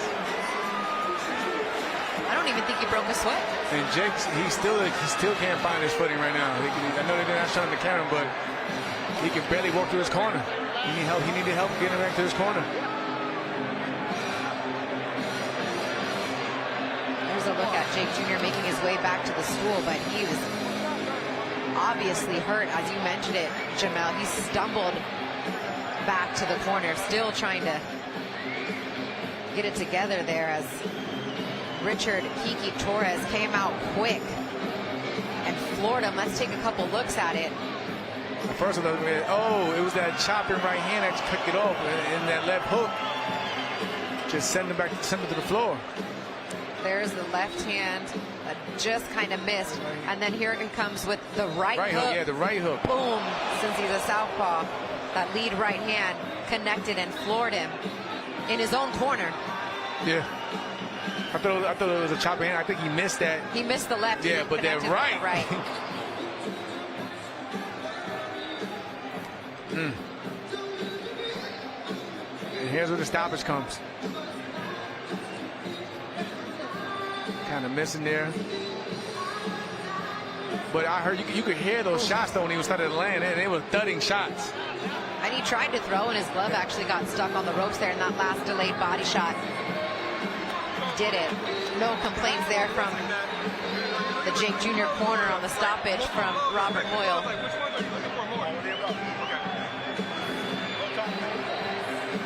And I guess, I don't want to say an easy night at the office, but it doesn't get. You say it, you're the fighter. Listen, it doesn't get easier than that, folks. If you ain't got to work overtime, you can get your guy out of there quicker and faster. Hey, salute to you on that one. We don't get paid overtime. As he comes through the ropes to say hello to Tim Bradley and Joe Tessitore, who are the broadcast high five for the top ranked knockouts. And he, honestly, we've shown those features called the gentleman boxer, and that's very much of what he is. He's a very classy guy. He's well-rounded. He is a gentleman. He loves the sport. He represented his country. There's really nothing bad that I can say about him. Well-spoken. Well-spoken, respectful. I know a lot of people are going to say, who are the guys that he's fighting, and they're all older, or they don't have good records. I'm here to inform you, though, of now his 6 professional opponents, every single one of them has had winning records. Yeah. He has not fought a guy that's had a losing record, whether it be 6-3, 13-2, 6-2. His opponent in this fight was 11-3-2. Ladies and gentlemen, here inside the Desert Diamond Arena, referee Robert Hoyle calls a stop to this bout at 1 minute 22 seconds of round number 1, declaring your winner by technical knockout, Richard Kiki Torres Jr. Your winner tonight by TKO, 6 up, 6 down for Kiki Torres Jr. And all he's done is win as a pro. And I have a feeling that Top Rank will probably look to get him back in action, if not once, 2 more times before the end of this year. Hey, he can come back with Vargas. Emiliano Vargas if he wants to with that performance. I think the problem is just finding opponents, right? Yeah, really. But no problems for him in the ring. We'll take a look at a recap of this one before we get to our next bout. And I guess I expected a little more from Willie Jake Jr. after watching some film on him, too. I didn't even get to talk about the great opponents that he's fought so far, but he's going to add Richard Torres to the list because he just went to work. And he flew right into that right hook. It was sick. Here's the beginning at the end. Up.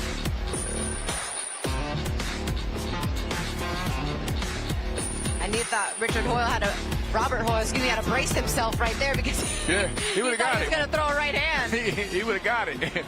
So thankfully for him, that was the end of it, and that's the end of that heavyweight bout. I mean, 2 to go. We have our co-main event, which is coming up next, a 10-round junior welterweight contest between Lindolfo Delgado and Jair Valtierra, and then Emanuel Navarrete and Oscar Valdez coming up next, or excuse me, after that in our main event, the World Championship WBO junior lightweight fight.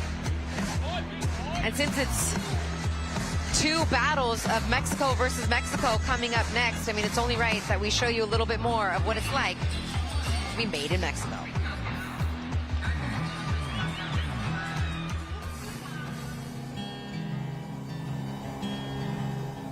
There's a place where nothing grows, only dust on the stone, and no man's grave is its name.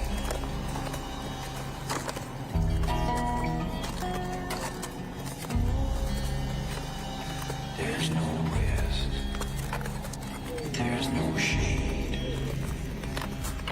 Whoa.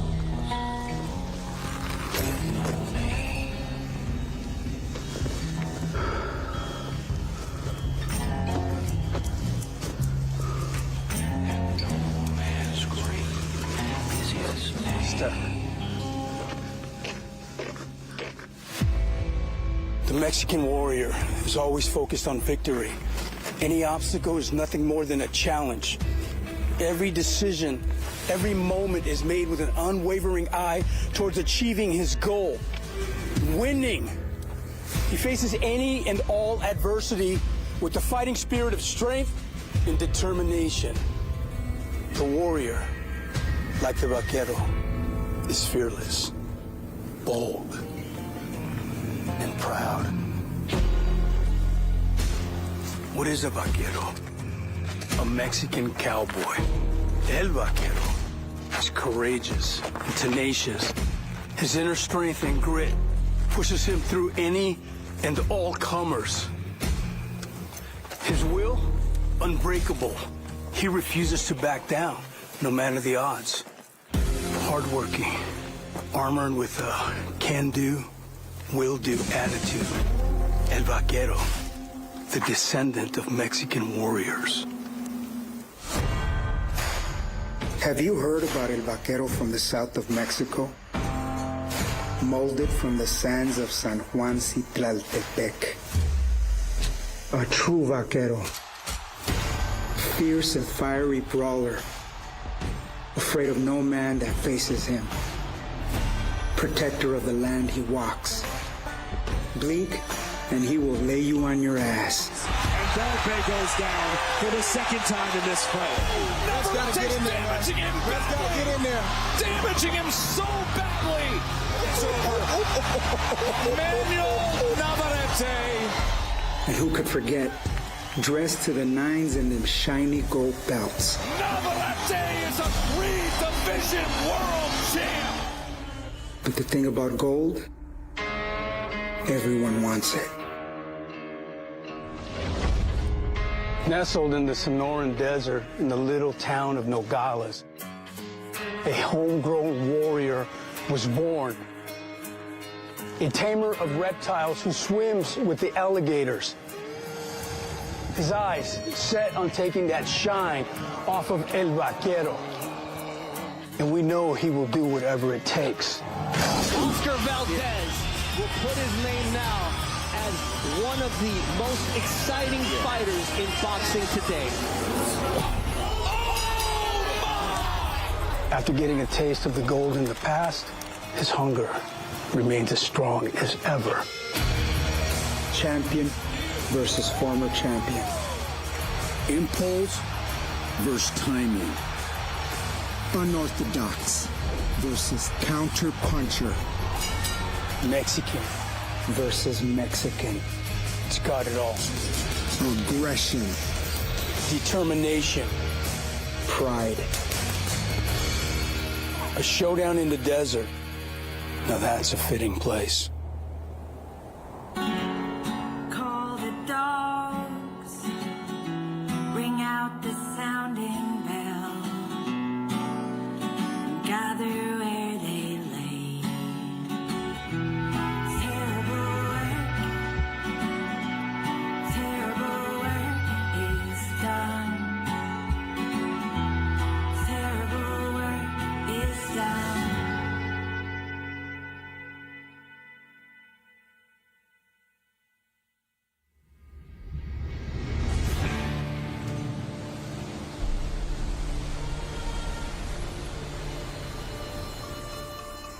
Despite hailing from San Juan Citlaltepec, Emanuel Navarrete finds comfort in training in what is known as the gateway to Mexico. Tijuana me gusta mucho, la verdad me la paso bastante bien, me relajo, encuentro como una estabilidad en todos aspectos. Entreno bien, me siento bien, mental y espiritualmente me siento bien y físicamente aquí estoy para desarrollarme bien. Precisamente por eso estoy en Tijuana, por eso me vine para acá, por eso traté de alejarme de mi zona de confort, traté de alejarme un poco de la familia, traté de alejarme de mi vida cotidiana, pues. He hecho muchos campamentos aquí en Tijuana y todas mis peleas que me he preparado aquí he ganado.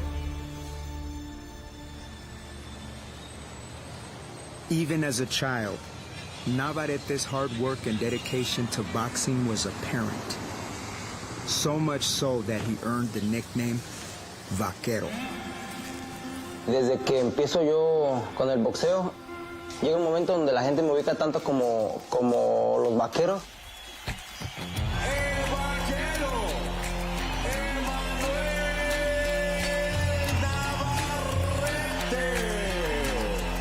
Viene más como parte como dinastía de mi entrenador hacia nosotros. Creo que lo que me puede separar es que no soy tan convencional, ¿sabes? Mi forma en la que entreno, desde mi estilo viene como esa.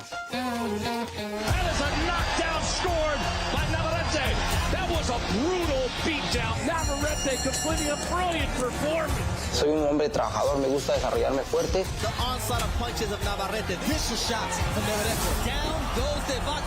Yo me enfoco más en mí, trato de trabajar sobre mí. Empiezo a trascender, empiezo a crecer boxísticamente.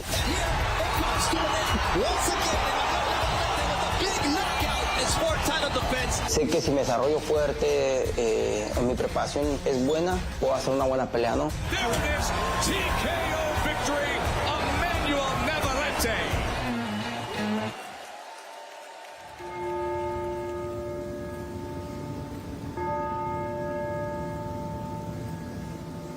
Dedication and preparation are only two factors that define a champion. But what it really comes down to is heart. And Oscar Valdez has shown nothing but throughout his career. What defines me is my heart. That I will always leave everything inside the ring. I don't ever picture myself losing. I always visualize myself as number one because that's what I have to do. Can't be working out hard here in the gym, training, hitting the bag, sparring 12 rounds, running early in the morning or late at night, and sacrifice and leave my family back home. Just say, I'm gonna be number two. I wanna be number one.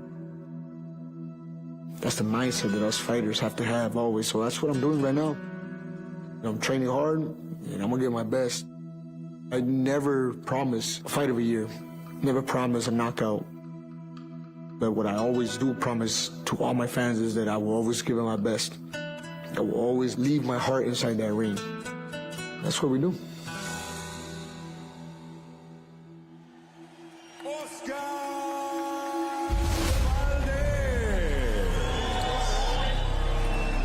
I've been doing this ever since I was 8 years old, and I've been a professional already for 10 years, and boxing's been my world. I feel that now is my chance. I feel good now, physically, mentally. There has not been a fight where I don't train hard. I've never been scared of facing anybody. I'm ready, and it's been a long way to make this fight happen. There's nothing like stepping in the ring and fighting and fighting your heart out.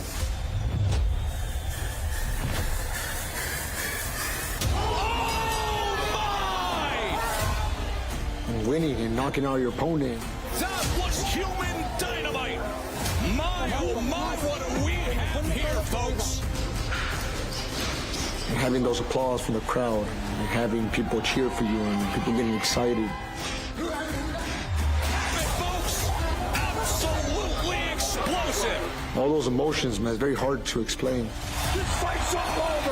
That is as good a performance as anybody has had in the world of boxing this year. I wouldn't know what to do without boxing. I could honestly say that. I love the sport too much.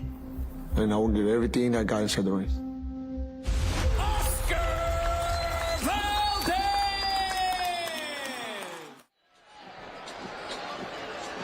And you can tell how much Oscar loves the sport by the way that he fights and by the way that he trains. He does not skip corners, cut corners. He gives it his all, and he said it right then. I promise you, when I fight, I'm going to leave it all in the ring. And there's no doubt tonight he's going to need every ounce of that. And that makes him dangerous, though. That makes him dangerous with that type of mindset of basically leaving it all out there on the line for pride and honor. That makes any man a dangerous fighter in the ring. And across him, another dangerous fighter, Emanuel Navarrete. And the way that he prepares, he says, I know the way I fight is unorthodox, the way I train is unorthodox, the way I eat is unorthodox, but it works. More on the main event still to come, but our co-main event was on the scale yesterday. There's Lindolfo Delgado taking on Jair Valtierra. Coming up is our co-feature. This one scheduled for 10 rounds at 140 pounds as we take a quick look here at the tail of the tape. Tail of the tape, Delgado versus Valtierra. Delgado only 1 inch height advantage, but Valtierra had a 2.5 inch reach advantage going into this one. And this fight got bumped up to the co-feature when Raymond Morataya suffered a training injury. Robert Garcia trains Morataya and Lindolfo Delgado and had Antonio Morelos earlier on the night. So trains everybody. He sure does. He had 3 fighters, so down to 2. This fight gets bumped up to the co-main spot. And for Lindolfo Delgado, he said, this is great. This is the opportunity I've been waiting for to show people that I am worthy of this spot on a card like this of the co-main event. To show people that I'm worthy of one day headlining a main event of my own. Lindolfo Delgado, this is only his first 10-rounder, but he has shown a lot of skills and a lot of different things he could do inside the ring. Yeah, absolutely. He can box, he can bang. I mean, counter puncher. He's pretty. And that's crazy because he told us a story about how he learned how to counter punch by going to Cuba at 12 years old. At 12 years old, to go, to learn how Cubans box in the amateur system. And anyone who knows Cuban boxing, they're known for counter punching and movement. So he's done it all. And his opponent, Jair Kaiser Valtierra, also of Mexican descent, and has been in the ring with Lindolfo Delgado's training partner, Raymond Morataya, coming out on the losing end of that fight a little over a year ago. But he, too, is a tough out for any opponent. Oh, yeah. He's gonna bang it. You see right here, even in his clips. He has some pop on those punches. He has very heavy hands. And, he's done his homework for tonight. He is in his second fight with his new trainer and says that he feels like he's just been able to take things to another level with having Guillermo Enriquez in his corner now. At the right weight class, too, because he mentioned that. Correct. Also. Yeah, fighting at 140 pounds. And there is Valtierra. It's a 5-year pro. Turned pro, get this, a 5-year pro, but he's only 21 years old. In Mexico, he turned pro at 16. That's wild. Right? Like, that's so young. He's a veteran in the game. At 21 years old. And barely old enough to drink in the States.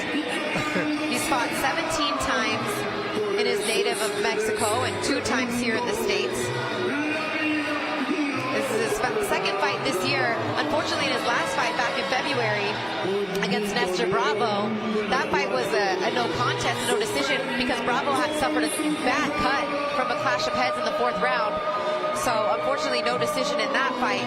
Especially coming off that loss to Morataya, he wanted to get back in there and get back in the win column. So, even more hungry for a victory tonight is Jair Valtierra.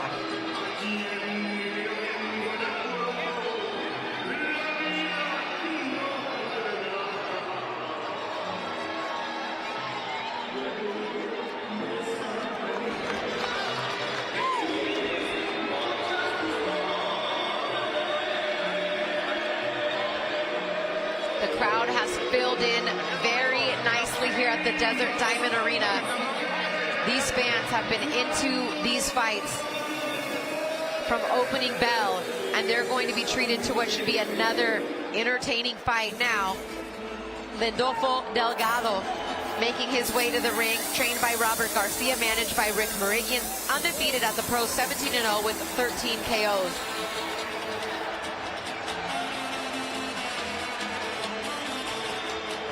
Along with Oscar Valdez, what is the 2016 Olympic Games representative for Mexico. He's been a professional for 6 years. He's 28 years old and has been a rising contender at 140 pounds. This is 18th professional fight, but yet his first at the 10-round scheduled distance. And this has been a crazy card. I'm looking at the card, and every fight has ended by either TKO or knockout. Correct. We have yet to go to the scorecards tonight. Great observation.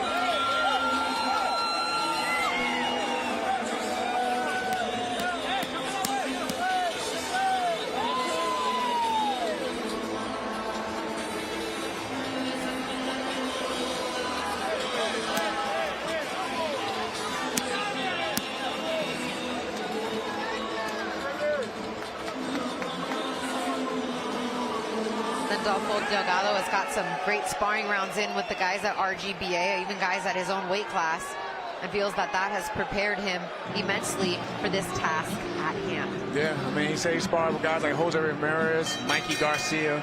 Ladies and gentlemen, welcome inside the Desert Diamond Arena here in beautiful Glendale, Arizona. This is boxing. This is Top Rank, presented by Hall of Fame boxing promoter Mr. Bob Arum. Brought to you this evening by AutoZone, Get in the Zone, and by Bud Light, the official beer of celebrations. This bout is scheduled for 10 rounds in the junior welterweight division. Our judges at ringside, Craig Harmon, Esther Lopez, and Dennis O'Connell. And the man in charge at the sound of the bell, Mr. Chris Flores.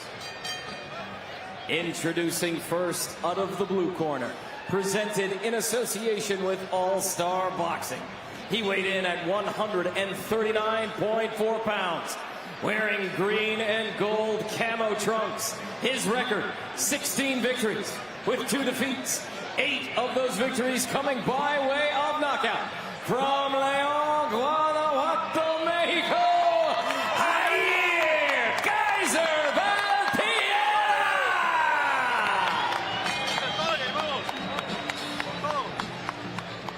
introducing out of the red corner.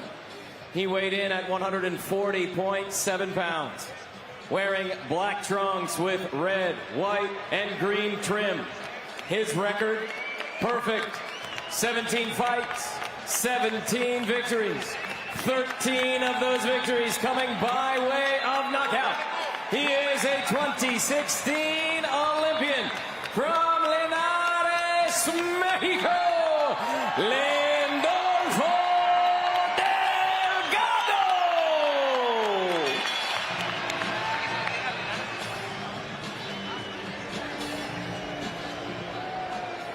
Ok, caballeros, ya le dieron las reglas. Dame una pelea limpia. Aquí está la línea y aquí está la línea. Toca los guantes y pásale a su esquina. Chris Flores, the third man in the ring tonight. Christina Poncher and Jamel Herring here with you ringside on the call for a co-main event tonight. Of course, up next, the WBO Junior Lightweight World Championship. The champ, Emanuel Navarrete, taking on Oscar Valdez. That's coming up next. But first, this one's scheduled for 10 rounds at 140 pounds. Valtiera in the eclectic trunks, if you will, and Delgado in the a little more simple black and silver trunks with the Mexican flag there across the front. And both of these guys have somewhat similar styles. I'd say the advantage in the power department goes to Delgado, but Valtiera is going to bring it. And this is Delgado's first 10-rounder, correct? Correct.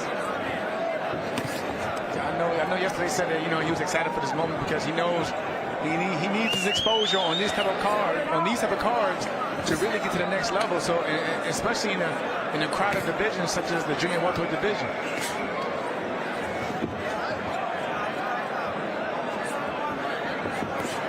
Right now, one of the things that Delgado told us he worked on in training camp was, needing to sit down a little bit on his shots, get a little bit lower. He knows that Jair is a good body puncher and that he's tough and that he's durable. But he's going to need to bring maximum effort tonight to get the win. And it's funny because Valtierra said yesterday that Delgado has issues with that straight right hand, and so far he's threw 2 good ones that are just barely missing the mark on that chin of Delgado. So yes, he definitely has to get some upper body movement. There's another one. Looping shot with the lead left hand there from Valtierra, and a quick left-handed jab from Delgado. Good sharp jab from Valtierra there. Just misses with the uppercut, comes through with the left hook. Nice. I'm loving that jab from Valtierra though right now. Has some sting on it, some pop on it, and he's doubling it up. Constantly making Delgado think, not allowing him yet to get off too many punches here in the first 2 minutes of round 1, as he's staying busy with that double jab.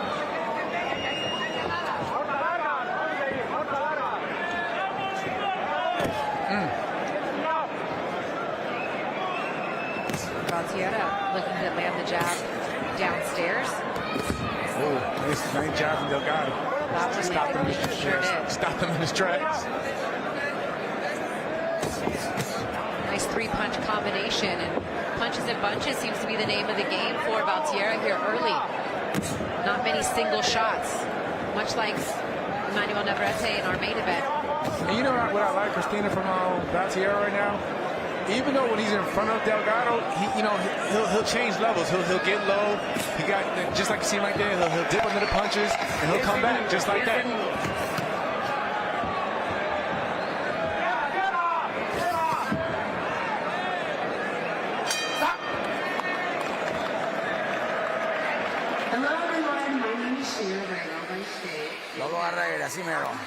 Let's listen into Robert Garcia in the corner of Lindolfo Delgado. Él anda fuertecito ahorita, buscando sus golpes, pero no te conectó. Sigue usando esa izquierda, nomás de vez en cuando, tintiémelo para que lo confundas y tíreme el pinche ganchito, tintiémele, tíreme el jab upper, no me deje de quebrar la cintura, se viene, bloquea. No vayas de frente.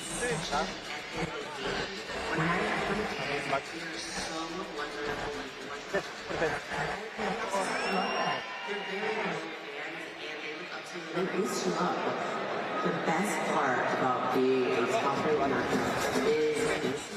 Bájame la barba. And there's a live look into the locker room of Oscar Valdez, the challenger tonight in our main event, looking to become world champion once again at 130 pounds. That's coming up next in our main event. For now, round 2 scheduled for 10.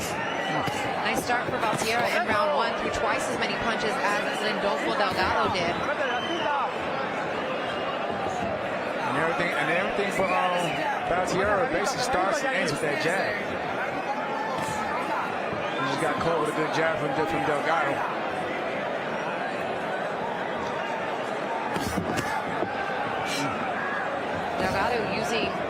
Valtierra using his offense pretty much as his defense so far. Seems to be the game plan. Let me just continue to throw and throw while you're throwing. Make you think it so you can't hit me. And even though I love the jab from Valtierra, Delgado can time it because he's throwing Valtierra. He's throwing the jab and everything at the same speed. So if you know he's going to probably go with that jab, you should start timing it and coming back with a counter since he loves the counter so much.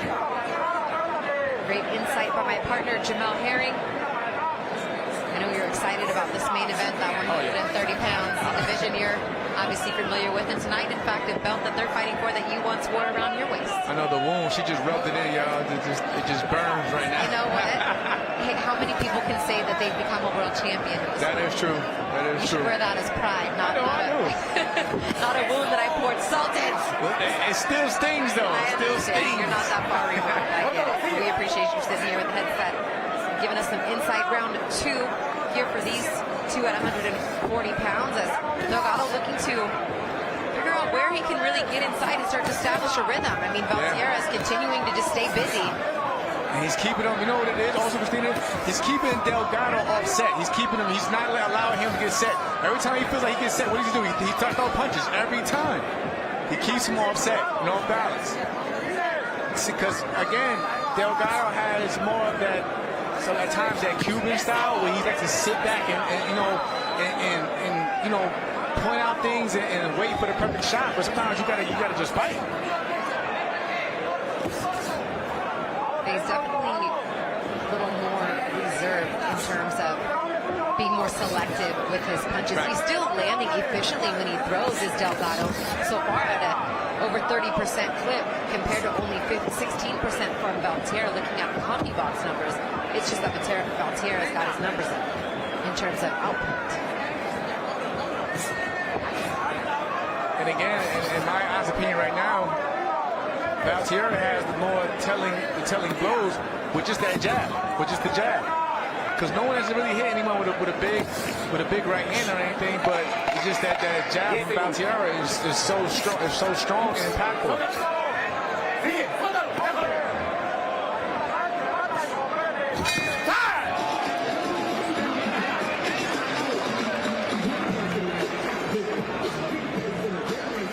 Why are we showing Tyson Fury? It's his birthday today, Jamel. Happy 35th birthday to the Gypsy King, Tyson Fury. Back in action soon against Francis Ngannou. Maybe not the opponent that everybody hoped to see him in the ring against, but that man is about his money. And that man has also accomplished quite a bit in the sport at the heavyweight division. Still one of the best pound-for-pound fighters in many people's opinion, and celebrating 35 years. That is an accomplishment as well, considering all that he's been through. He's an advocate for mental health, days that he didn't think he would make it to the next day. So more life for Tyson Fury. Happy birthday, my friend. Respect. Enjoy your day, champ. It's also Jose Ramirez's birthday today. I'm about to mention it. It's my man Jose Ramirez. 140 pounds. We got to talk about Jose Ramirez. And for the trifecta, one more birthday today. Who's he at?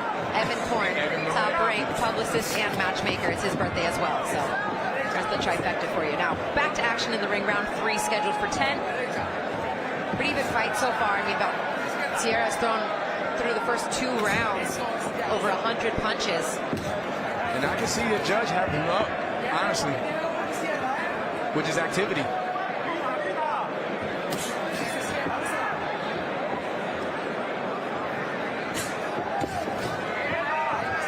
And it's funny because when I look at this division, we all know that obviously the welterweight division is basically, gets majority of the spotlight other than the heavyweight division, but this division is also packed. So what I'm trying to say for Delgado is if you want to make set your mark in this division, you got to get it going because there's so many talented fighters from Teofimo Lopez, Regis Prograis, Jose Ramirez, and stablemate, and just the list just goes on. He's going up to 140. Everyone up there. Body shot with the left hand lands for Delgado. The crowd is not feeling it.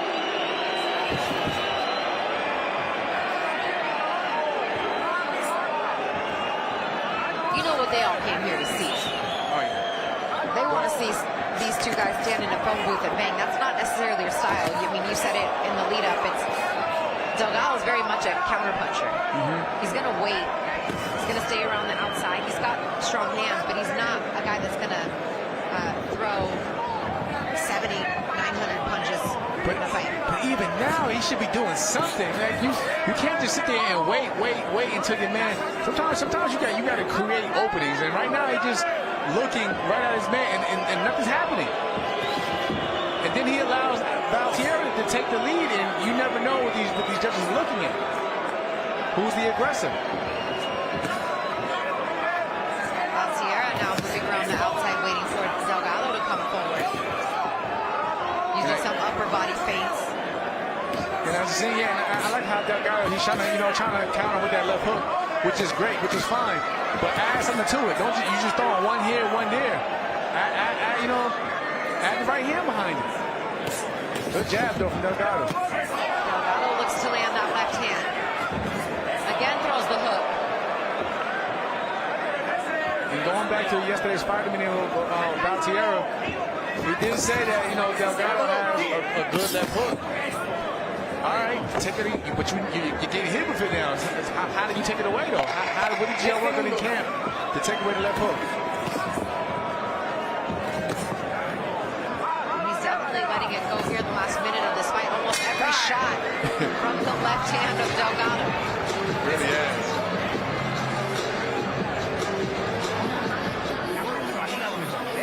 Cuando él viene, ¡pum! Avienta lo bajo, lo vas a joder con ese gancho al hígado, ¿eh? Está flojito de la panza él. Respire. ¿Cómo se siente? Ya, a la boca.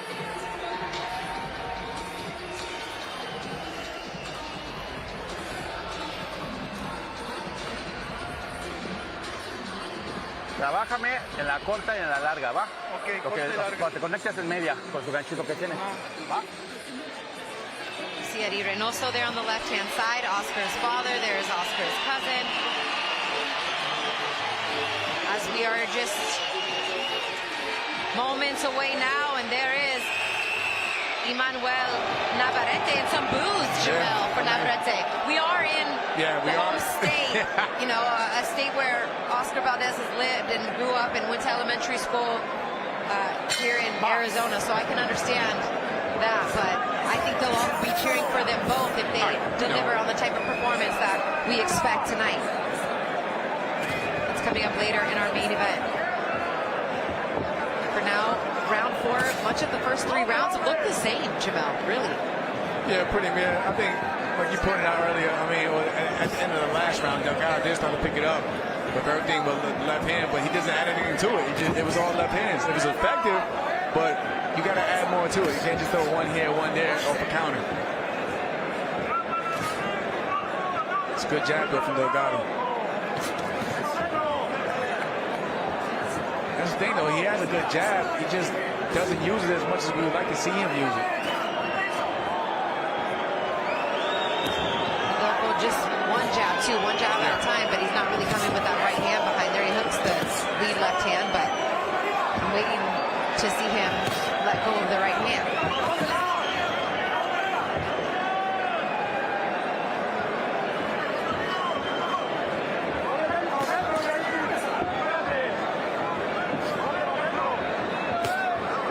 Valtierra, though, a lot of these shots, Delgado's able to kind of deflect off the shoulder and deflect off the glove, which is why he's only landing at about 17%, even though he's thrown 50 more punches. When Delgado does throw, he's connecting at a 34% clip. He just went from open hand, right hand, just missed it. Valtierra, that is. Oh, he's got Cole coming in with a left counter hook from Delgado.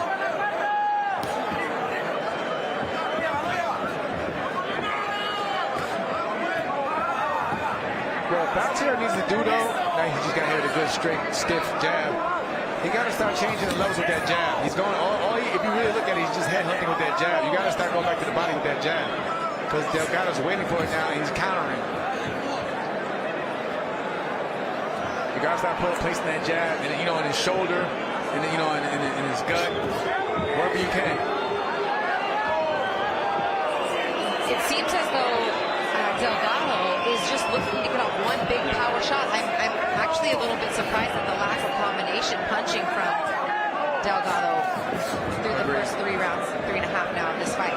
Yeah, because by now, you and I have seen him in the past, he usually allows his hands to go, once he's starting to get a sweat, he starts letting his hands go, and he starts boxing and being more technical, but I don't know. It could be the moment. Well, he fought it to be 8-round distance in each of his last 2 fights and 3 of his last 4 fights.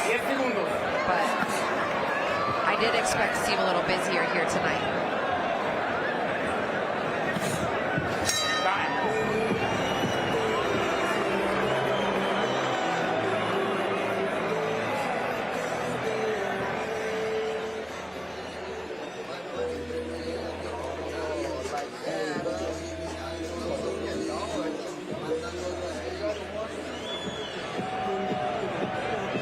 Counter left hook. Why not come with the right hand after that, Jamel? I've been asked for that. And he has a good jab. It's just not enough. Yeah, he has a strong jab as well. It's just one here, one there. And we're already in the 5th round.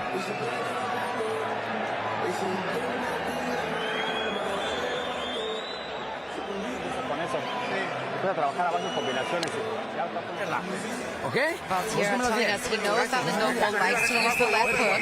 He likes to use the right uppercut, which has been true. It tells us that he's done his homework because all pretty much Lindolfo Delgado has shot is the left hook. If you look at it, the right hand has kind of been absent all night for the most part.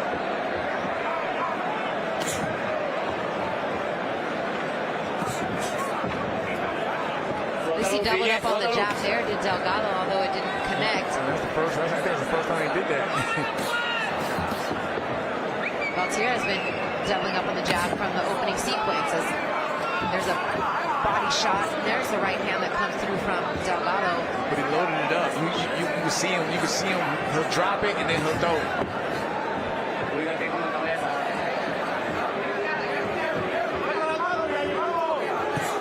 He also kind of paused with the jab too a little bit.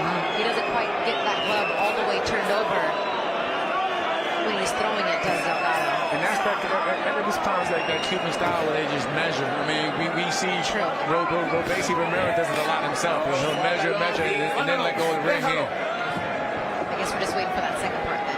Yeah, that's the problem. We gotta complete the process.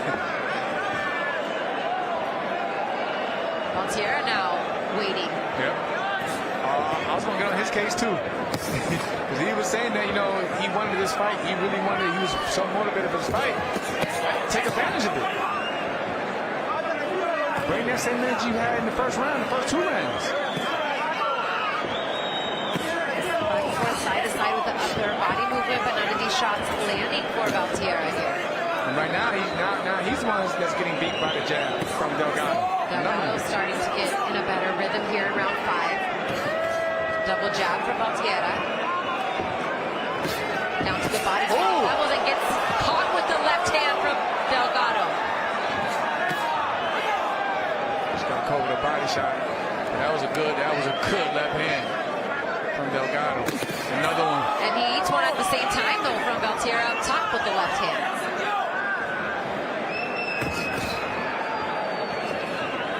See, the thing is, Valtiera, he has to keep Delgado from getting set. If you notice, when he jabs and backs Delgado up, his feet are in set. So you gotta keep just like that keep on the back foot. But every time he jabs and allows him to come back, he gives it right back to Delgado. But now Delgado is set, his feet are set, and he's countering.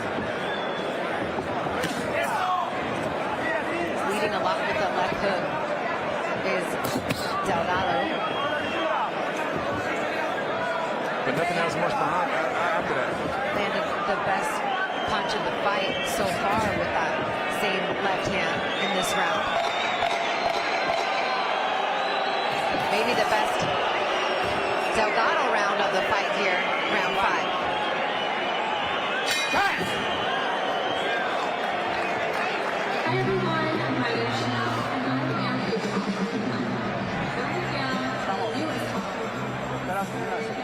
Pretty much the same everything the past 5 rounds, really.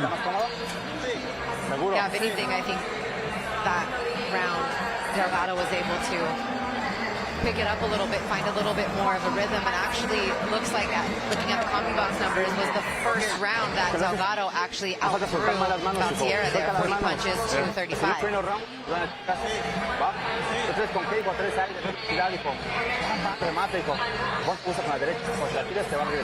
No pegan aquí, pegan de open, ¿ok?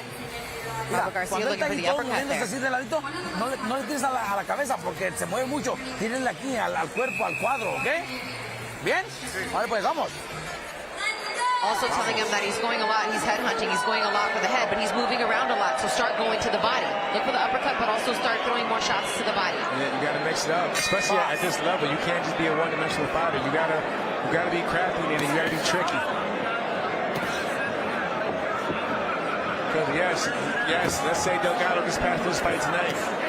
His opponent that he may fight in the future is gonna be looking back when he's having a film and looking like, hey, he's a headhunter. He's a one punch fighter pretty much. Hey, you gotta start adding things to your arsenal. Because again, it may seem easy for you tonight, but as you get deeper into the division and up the rankings, those fights get tougher. He's sitting at number 14 in the WBC at 140 pounds. And again, his successful amateur career, been a pro for 6 years. You know, looking to cross over to that contender status at your 18th professional fight, but this is, you know, your first 10-rounder. And I don't know for Delgado, at this point, I mean, look, we're only halfway through the fight, but you're sitting there like you've sparred with Jose Ramirez, Virgil Ortiz. You've got rounds in with great fighters. Yeah, Mikey Garcia, all those guys, all champions. Virgil, like I said, Virgil Ortiz and all those guys. Let's see what you're really capable of. Nice little sneaky up. Looks like but then he stops.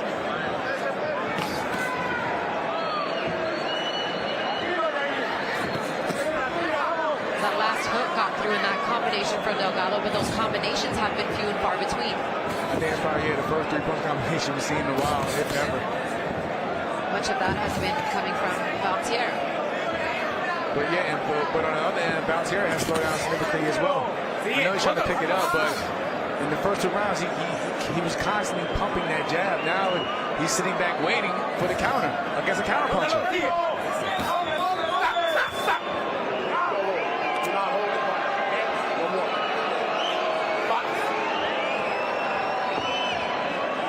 Brief warning there for holding for Valtier. Not something that's been too much of a concern so far, but most of that's because there hasn't been a lot of inside action.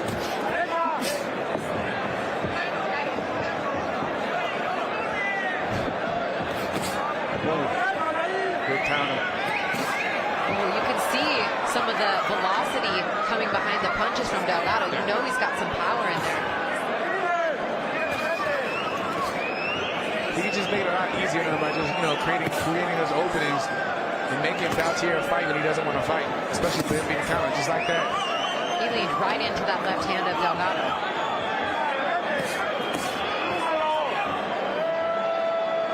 And it's crazy because that was a good jab there, but at times you'll see Delgado, he'll lead with the right hand. He'll start with the right hand.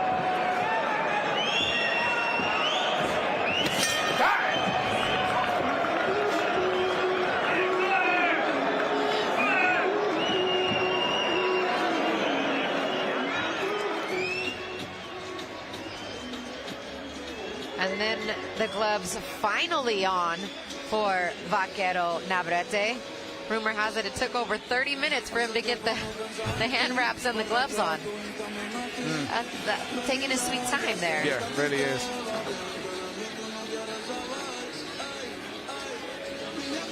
His counterpart tonight, Valdez. I think there's a stopwatch in there for hand wraps. Only 12 minutes for Valdez to get the mitts on. You know what? I feel for the trainer they sat in the room to watch the hands get wrapped up, but he had to sit there for a whole half hour for somebody wrapping the hand. You think maybe he's trying to draw it out so you just walk out and leave? Maybe. I know you're tired of watching me do this. Right. Oops, gotta start over again. Hold on. You switch out, you send an assistant or someone else in there. Eddie Reynoso's not sitting there for 30 minutes watching Vaquero get his hands wrapped. That's a fact. All right, on the second half of this fight now, round 7 scheduled for 10. Not a lot of body work from either fighter either.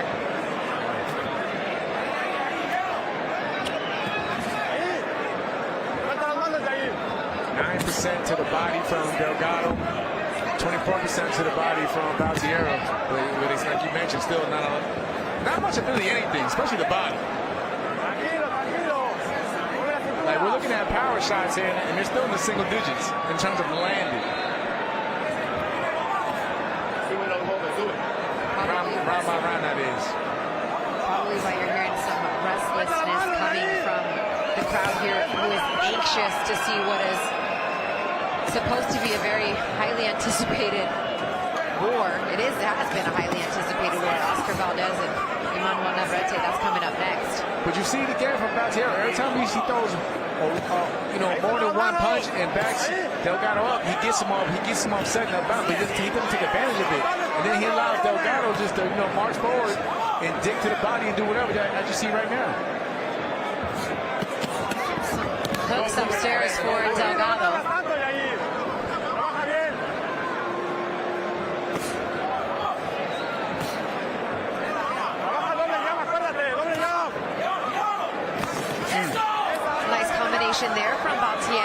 missing a little sneaky uppercut to the body from Delgado, though. It was just one, though, so it got lost in the mix of that flurry from Valtierra.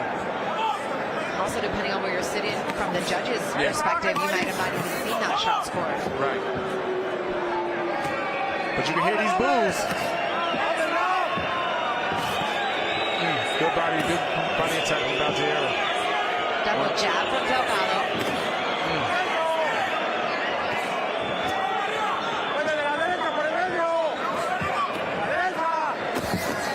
That jab there popped back the head of Delgado. And it backed him up, but you gotta keep on the back foot. I think Delgado has a hard time fighting off the back foot. So you gotta keep pushing him backwards.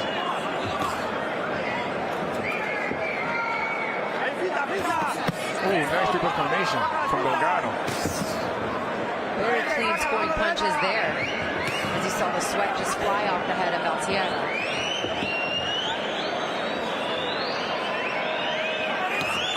Nice strong jab there from Delgado. Looking for that left to the body is Valtierra, but blocked.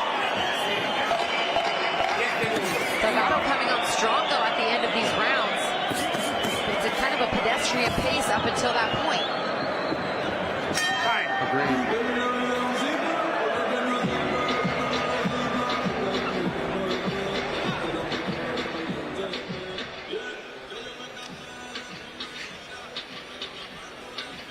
As Vaquero is stretching out those long arms of his, especially at the division that they're at. He's got a 6-inch reach advantage tonight against the challenger, Oscar Valdez.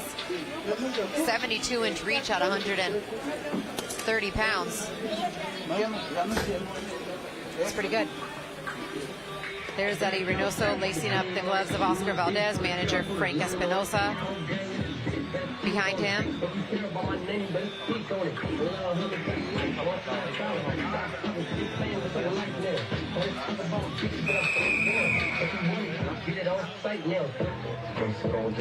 Eddie Reynoso, also the trainer of Saul Canelo Alvarez, who spent some time in camp with Oscar Valdez. Up in Lake Tahoe, where they did most of their training camp for this fight. And Canelo has a big matchup coming up as well. Next one.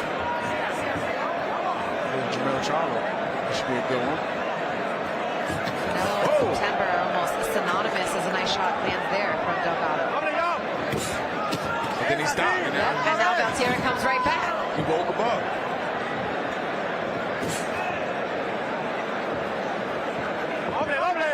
But for all you out there who probably just tuned in, it's pretty much been the same flow the entire matchup, honestly.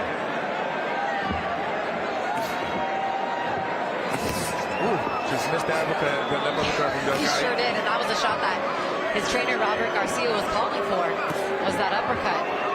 You gotta set it up though.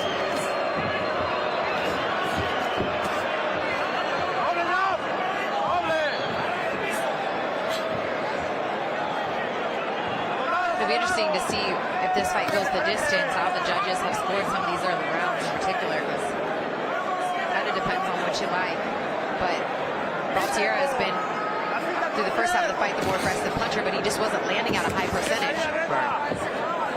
Delgado's been more economical, landing at a higher percentage, but it's just been such a slow pace for him. This is not like him.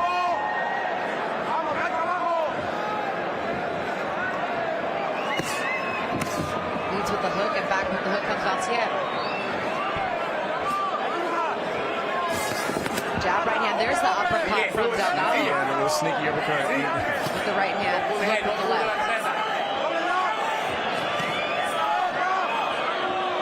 And don't get me wrong, he's been very accurate with his counter shots at that time.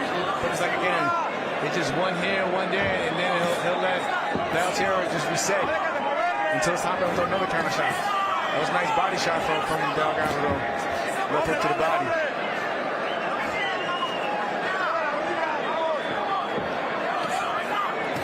Snap and jab.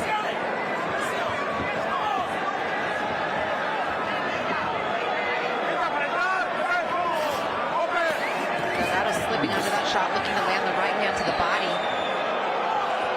I feel Valtier starting to lose a little tired.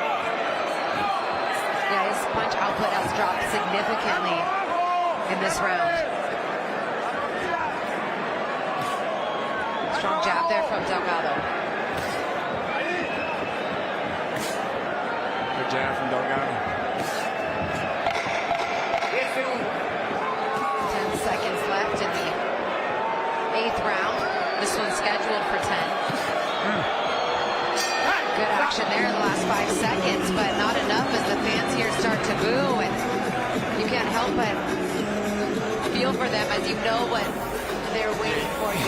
You know why, and and as a fighter, Jamel, like, and you're fighting, do you hear it? Do you pay attention to it? I mean, you got to stay on what your game plan and what you're doing.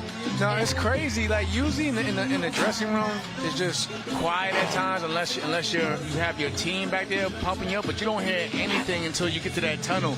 And when you hit that tunnel, that's when it all starts to hit you. Especially when you're the main event and they came to see you, everything starts to hit you, and it's like, man, I'm really here, and it's a surreal moment.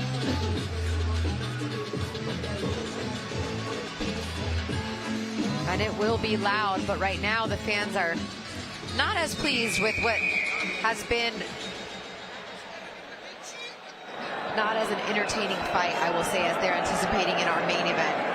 Between those two guys, they just showed once again in the locker room. And I'm looking over at Julio Cesar Chavez Sr., who's seated to my left from the Azteca TV network, and you can tell they're getting anxious and they're ready to get on with the main event. But these two guys right here got 2 scheduled rounds left to go, and it could be anybody's fight for the taking, really, considering how the fight started and then how the last 3 rounds have gone, swinging maybe a little bit more in Delgado's direction.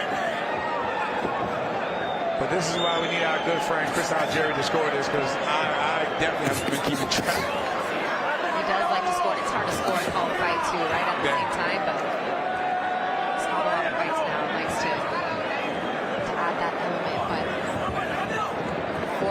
for these two, I mean, you're just like, okay, which one's going to take it to that next level? Which one's going to step up to another gear and really try to close this fight strong? Delgado's trying that, but look what we're in the 9th round, and he's now starting to allow his hands to fly.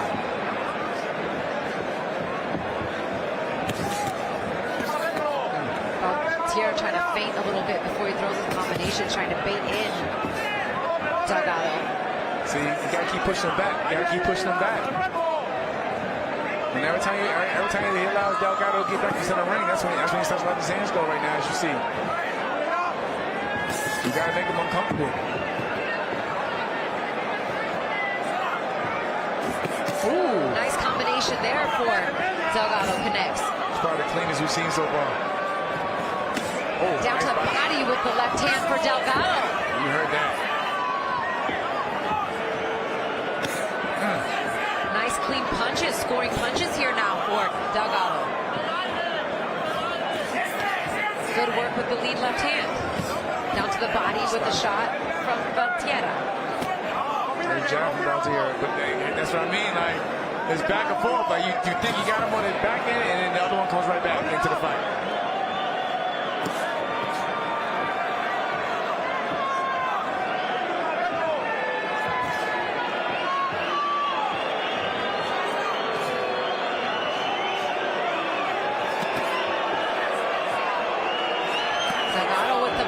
The jab and then downstairs on both sides. Go back and go back to it. Valtier taking a lot of shots in this round. There's an uppercut that connects. That was sneaky. Starting to wear down is the 21-year-old. Nice.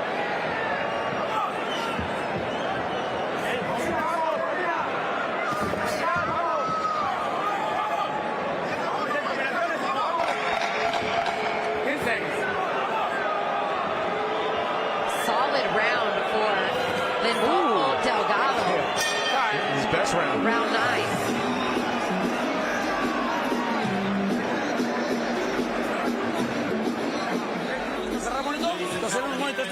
Estamos buscando sobrevivir. ¿Ok? Ahí anda nomás sobreviviendo. Apriétele, córtele el round, córtele. No le tires de lejos. Arriba, pum, tire de a dos. de a More tres. looks into the locker room for our main event. Oscar Valdez getting warmed up.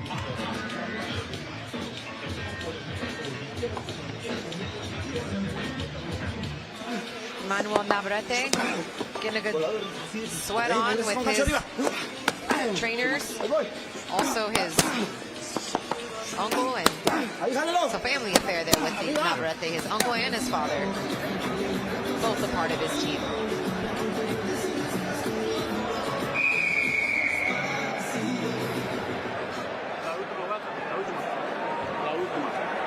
The 10th and final round in this 140-pound contest. The first time that Lindolfo Delgado has seen rounds 9 and 10. The farthest he's gone as a professional has been the full 8 rounds. So uncharted territory for him, but he looks good in his first 9th round. Yes.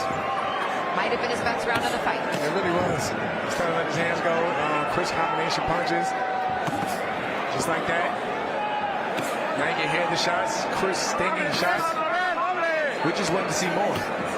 We know he can do it. Last round.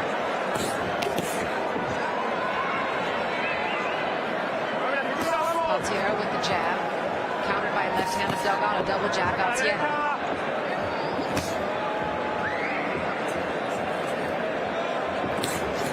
Strong jab. Finishes that combination and kind of pushes Altiera down. You can tell he's slowing down. He's hurt. He's bothered by these punches now. He got out real slowly just a minute ago. He just missed with the right hand to the body, did Delgado.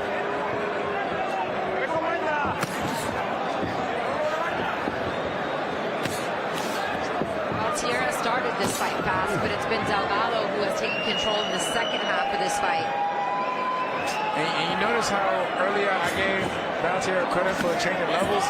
Now he can't get the way. It's like his head can't get out the way of a jab. He's not dipping as low as he was earlier. See? Just ate that left hand jab. He was also throwing a lot more jabs himself. He was doubling up on it. Now he's just looking for that one shot. Loading up on one shot. Also likely another sign of fatigue, but you just can't keep your jab out there. Trying to get that home run hit, that home run shot now. Body shot lands for Delgado with the right hand. Jab lands. I will say this for Delgado's first time out there, you know, he sure kept a good pace throughout this matchup, even though we probably wanted him to kick it up at times, but you know, he's not showing any signs of fatigue. And unlike, you know, what we see from Altiera right now, who's clearly dropped in terms of activity from the first round to the 10th. And the numbers absolutely back that up, Jamel. He threw the highest amount of punches in the fight in that last 9th round. 54 punches, his highest output in the fight.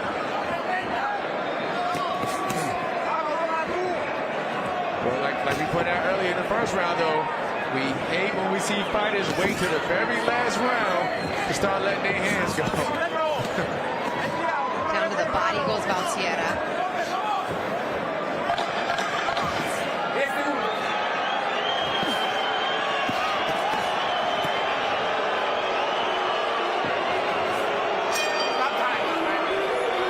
And this one's over.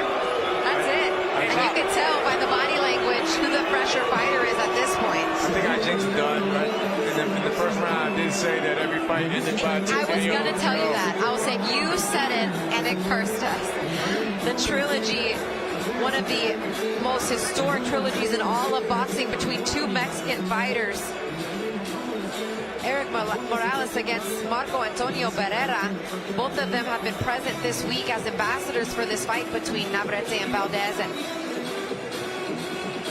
fights 1 and fights 3 were phenomenal, each about 2 years apart in the early 2000s. And yeah, there you go. 2000 and 2004 were voted the fight of the year by Ring Magazine, and both fighters in the International Boxing Hall of Fame, and both fighters are standing by now with ESPN's own Bernardo Osuna.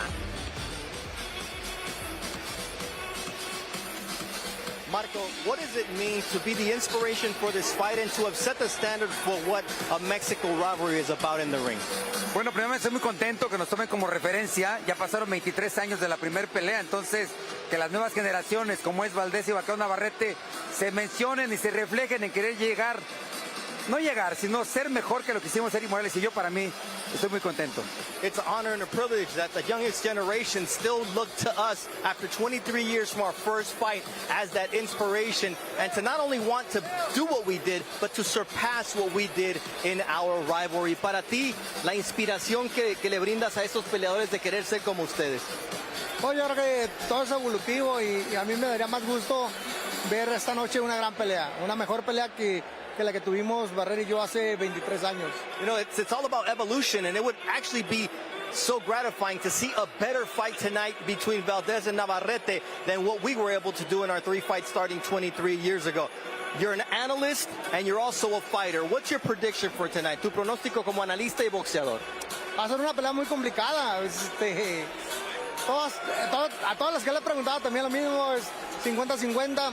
Yo creo que vamos a necesitar ver unos 2-3 rounds para saber lo que sigue. You know, it's really difficult, and everyone I speak to talks about this fight about being a 50-50 fight. I think it's going to take about 2-3 rounds until we really can determine what's going to happen in the ring. ¿Quién gana? Yo creo que va a ganar el público. Es una pelea muy pareja. Difícilmente te puedo decir quién gane por el estilo de Navarrete, que va para adelante, tira golpes, sí descompuesto, sí, pero la mano derecha que la tiene pesada, como brinca. Pero hay que recordar que Valdez es un gran contragolpeador, usa mucho el cuadrilátero y no vaya a sacar una combinación, un contragolpe que sacó contra Brichet. I mean, it's really difficult to say, but what I can tell you is that both guys are open to the shot, because there's nothing you can do against an unorthodox fighter who it just throws punches that he's not supposed to land like Navarrete, and especially because his right hand is so powerful. But if Oscar Valdez is able to land that left hook just short and powerful like he did against Miguel Berchelt, then he could put Navarrete to sleep. I can't even tell you who's going to win. The fans are going to win tonight because this will be a memorable fight. Joe, these are the legends. If they can't even call it, what can we do? We can sit back and watch. That's what we can do, and that's what's coming up next. But we got to get the decision in this one first. Here inside the Desert Diamond Arena, we go to the judges' scorecards for the official decision. Dennis O'Connell scores the bout 98-92. Craig Harmon and Esther Lopez both have it 99-91. All in favor of your winner by unanimous decision, Lindolfo Delgado.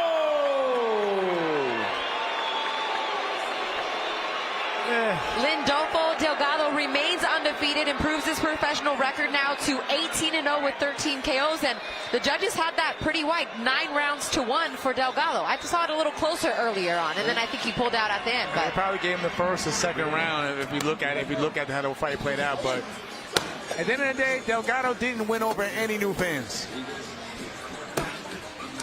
Well, these two in our main event certainly will, if they haven't already garnered most of the Mexican fans behind them, as this fight has got a lot of buzz. Emanuel Navarrete, your 130-pound WBO world champion. The challenger tonight, Oscar Valdez, 31-1 with 23 KOs. It's Mexico versus Mexico, and it's coming up next, but we are going to take you through the last fight because that's what we do on our broadcast. We got to take you through a recap. Well, pretty much all the same as you see on the screen. Left hand jab, left hand counter with the hook from Delgado. That was really it. That's it. I appreciate that in the trust. Thank you, Marty Corwin. I'm not going to make you sit through 10 rounds of highlights when much of it looked the same, but nonetheless, Delgado still undefeated. Moving on, and we are going to move on now to our main event. Yes. Let's set the table for this Mexico versus Mexico clash. Here is segment number 2, a second part of Made in Mexico. Enjoy.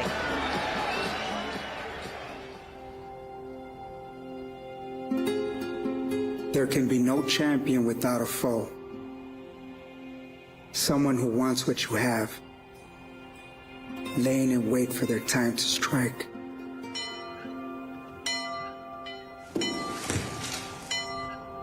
There is no if but when their paths will cross. The days, the weeks, the months, all fueling a fire that can only be put out.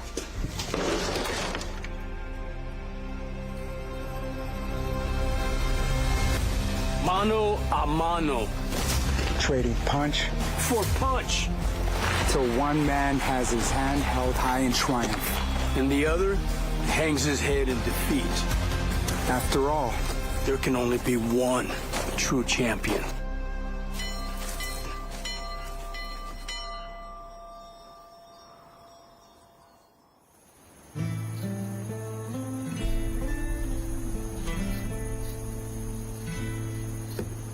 Outside of boxing, Oscar Valdez often retreats to his oasis in the desert, a place where he can focus on his other passion in life, exotic animals.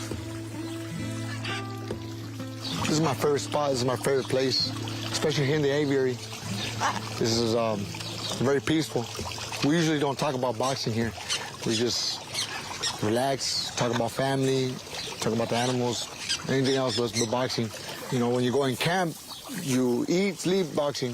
Over 2 to 3 months, it gets exhausted. It gets very tiring after a while. So when we come back to my ranch, here's just peace.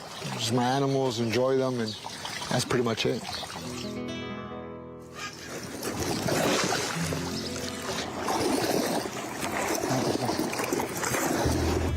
This is Steve. When I first got it, it fit in the palm of my hand. That's how small it was. Now, it's 2.5 meters.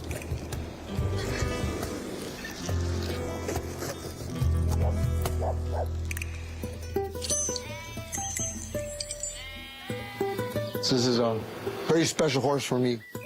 Canelo gave me this as a present. I will always be thankful for him. He gave me something that I always wanted, and I really enjoy it a lot. It's a very simple lifestyle, very country, very peaceful. But it only works if you have a balance in my life. You gotta work hard to earn it. Once I'm back home for too long, I start getting this urge that I have to be back in the ring because boxing is my life. You're used to working hard, and when you work hard and you do everything what you're supposed to do, life has taught me that everything should go well because you put in the time and the effort and the sacrifice. Life always pays you back in a good way. That's not always the case. That wasn't the case for Shakur Stevenson. And there is the knockdown. The Shakur fight, I gave my best.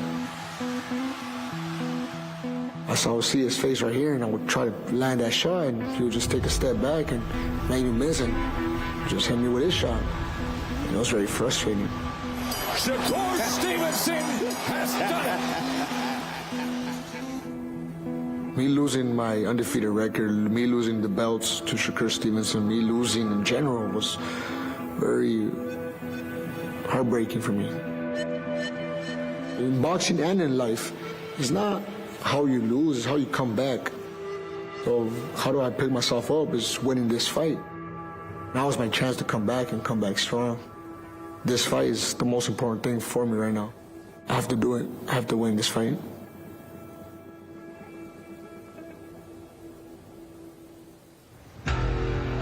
Earlier this year, Emanuel Navarrete squared off against Australian Liam Wilson for the vacant WBO junior lightweight title. A matchup that proved to be much more of a test than expected for the Mexican native. En esa pelea era difícil para mí. Liam Wilson salió con cosas que realmente no pensé que podía hacer.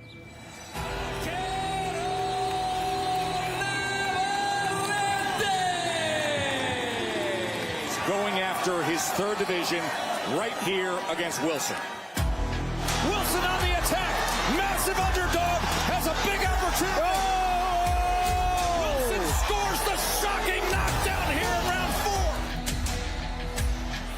4. Y de repente me caigo y toda la gente empieza a gritar, como que el espíritu de la arena se empieza a ir, ¿no? Me sostuve la cuerda para levantarme y cuando me levanto me incorporo completamente. Es cuando me doy cuenta que realmente estoy mal porque pues sí estaba como aturdido, me sentía aturdido.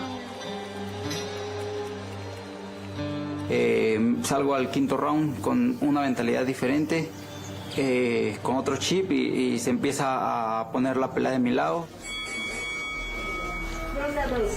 What a slugfest we have here. Long range bomb. Headshot rings in. Las ganas de Wilson se me complican más, ¿no? Del hecho de que él venga con tanta fuerza pues por el título para vencerme y todo eso era bien difícil, ¿no? You're going to see another side of Navarrete tonight because what is happening to him is what he typically does to others. He's going to have to find another way to get it done tonight. Pues yo creo que ahí se separan los buenos campeones o los campeones de los no campeones, ¿no? Guts and desire is on and then does that here in the ninth. Headshots running down from Navarrete. It is over. It is over. Salí adelante después de una caída, ¿sabes? Eso me ayudó mucho y pues antes me consideraba fuerte físicamente, ahora me considero aún más fuerte porque sé que también caigo, pero también me levanto y también puedo ganar. Y pues por eso es que me siento más sólido, más seguro ahora. Ahora con Valdez.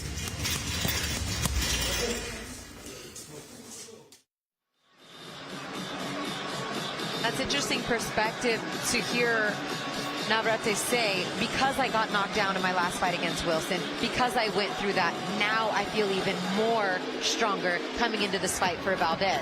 People could take that two different ways, right? Like, oh, you feel stronger because you got up, or if you got knocked down by Wilson, how are you going to face a good puncher like Valdez? So interesting. You know what I got from that though? I took it as this. He felt that he faced adversity in that matchup, and he got up, and won. Because again, he wasn't the champion. You know, it was vacant. It was vacant. So he got up and he won a third world title. So of course, you could take it as a negative or a positive, and he took it as a positive, and and spun it. And earned himself an opportunity in what could be a instant classic. We're just moments away from now. Emanuel Navarrete taking on Oscar Valdez.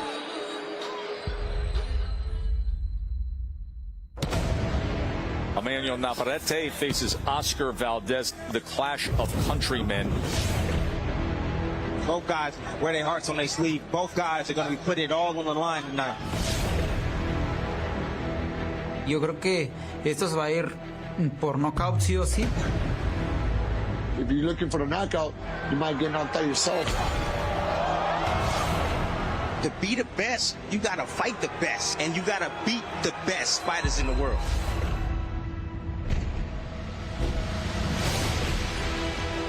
Navarrete's on the attack here, coming forward like a freight train.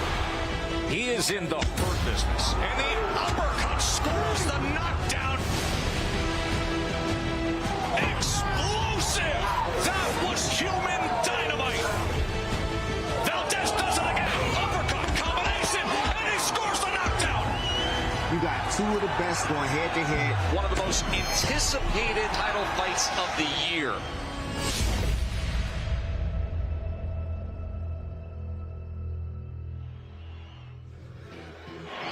Take a look at the footage quickly from the weigh-ins yesterday. Oscar Valdez on the scale. Both fighters making the 130-pound weight limit without a problem as they face off face-to-face for the last time until they see themselves in each other's face in just a few moments. As I get a glimpse now of the fighters getting staged for their ring walks, as Jamel takes us through the tail of the tape for our main event. Tail of the tape. Not much really stands out except the 6-inch reach advantage going towards for Emanuel Navarrete.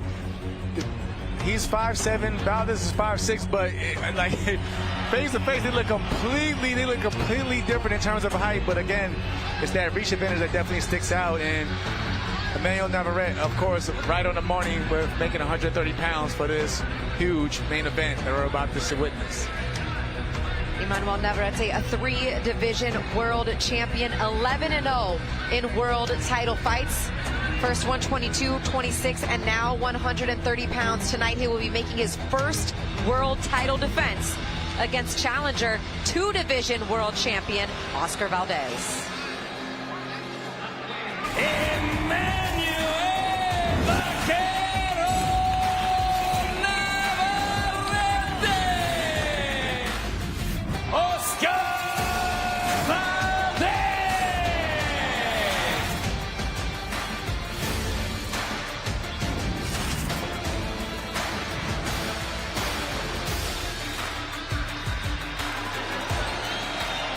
The crowd is on their feet in anticipation. The teams have made their way into the ring. The Valdez team in the blue corner, Navarrete team in the red corner. It will be a solo ring walk for champion and challenger. And it's only fitting because it'll just be the two of them battling it out for junior lightweight supremacy in just a few moments. Can't wait. Can't wait. There is Marco Antonio Barrera, a 3-division world champion himself. His foe, now turned friend, Eric Morales, the first Mexican-born 4-division world champion, just to my left right now. Julio Cesar Chavez, 27 world title defenses. All of those men are idols of this man who hopes one day to be mentioned alongside the likes of the legends of Mexican boxing. This is Oscar Valdez.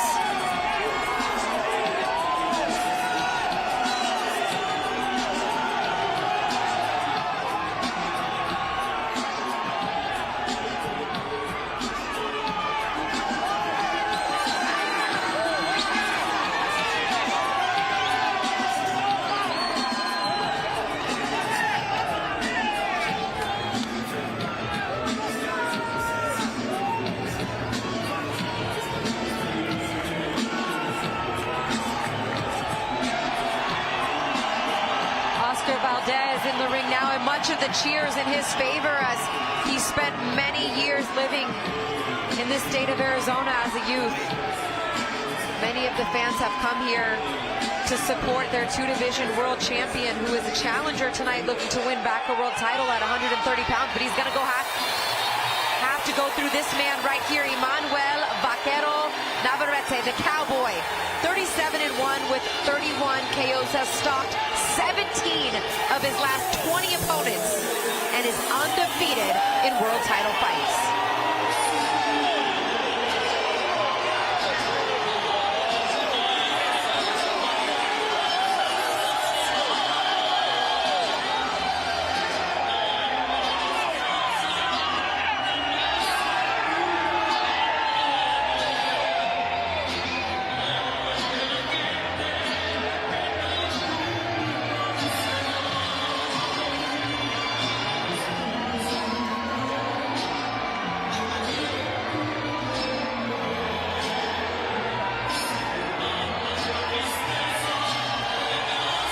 Emanuel Navarrete all smiles as he feels that this is the fight that he needed in his career to help solidify and cement his legacy. Here's Mark Chinook. Ladies and gentlemen, and welcome inside the Desert Diamond Arena here in beautiful Glendale, Arizona. This is boxing. This is Top Rank. Presented by Hall of Fame boxing promoter Mr. Bob Arum. Brought to you all evening long by AutoZone. Get in the zone. By Bud Light, the official beer of celebrations. We are sanctioned by the Arizona State Boxing and Mixed Martial Arts Commission. Executive Director Danny A. Vea. Chairman Scott B. Fletcher. Your ringside physicians Dr. Ben Heller, Dr. Robin McDougall, and Dr. Ken Oda. Your timekeepers this evening, Keith Greenberg and Ricky Neal. Your judges for this championship fight, Lisa Giampa, Chris Wilson, and Zach Young. And the man in charge at the sound of the bell, Mr. Wes Melton. And now, to everyone here inside Desert Diamond Arena, and everyone watching on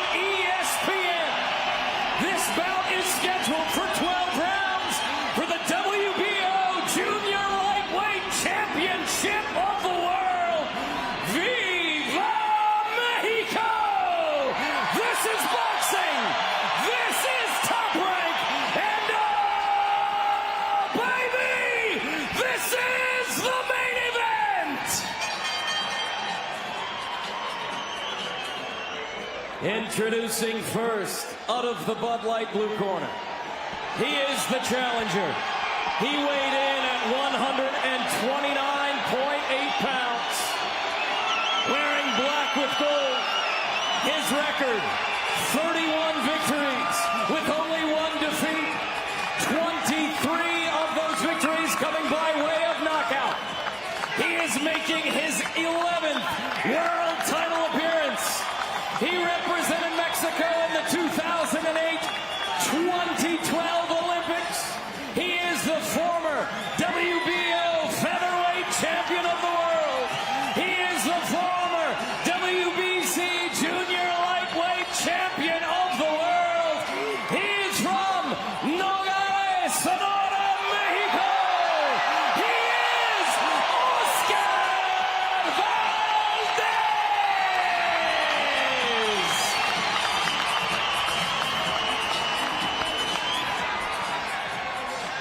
Introducing out of the red corner, he weighed in at 130 pounds, wearing red trunks with black trim. His record, 37 victories with only 1 defeat. 31 of those victories coming by way of knockout. In world title fights, he is 11-0 with 9 knockouts. He is the former WBO junior featherweight champion of the world. He is the former WBO featherweight champion of the world.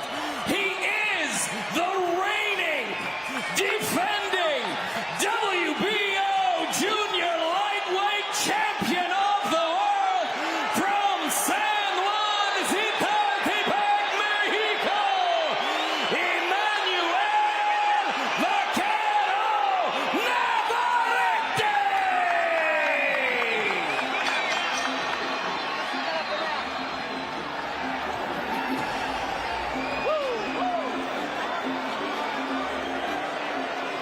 Okay, fighters, chief seconds.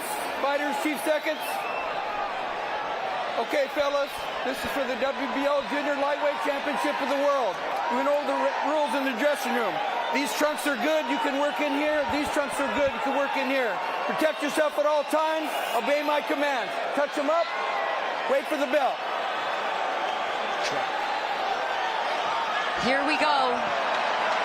The WBO Junior Lightweight Championship on the line. The champion, Emanuel Navarrete, taking on the challenger, Oscar Valdez. Emanuel Navarrete. Not an easy test for your first world title defense, and as you can hear from the crowd, a lot of them behind the challenger, Valdez. Here we go. Christina Poncher and Jamel Herring here with you. Vaquero Navarrete telling us he anticipates a war, a bloodbath from round 1. Let's see how this plays out.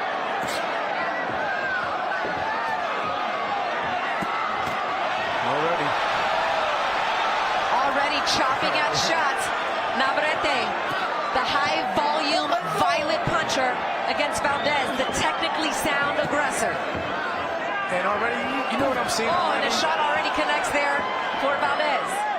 Yesterday during the fighting meeting, Tim Bradley said something really important to us. That high guard that Oscar Valdez can fight in her times, it kind of blinds him from seeing those looping shots coming around the guard. So he has to be wary about that guard.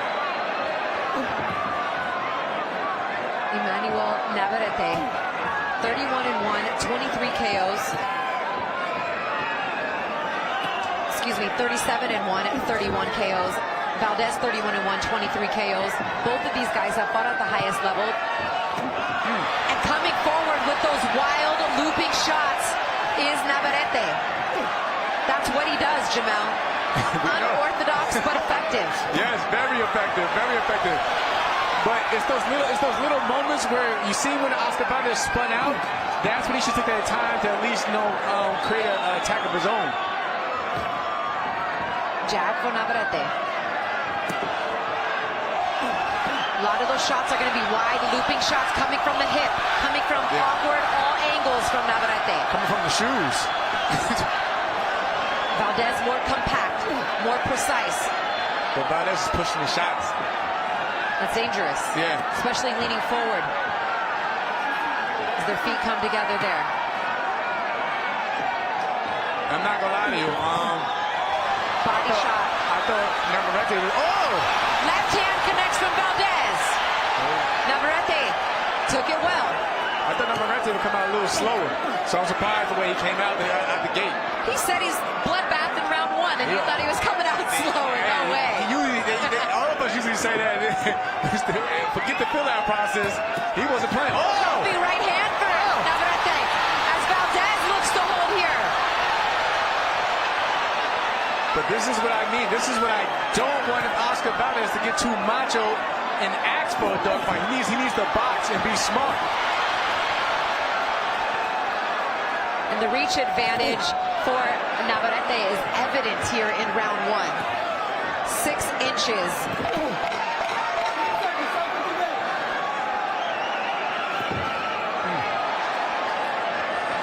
What a great start here in round 1.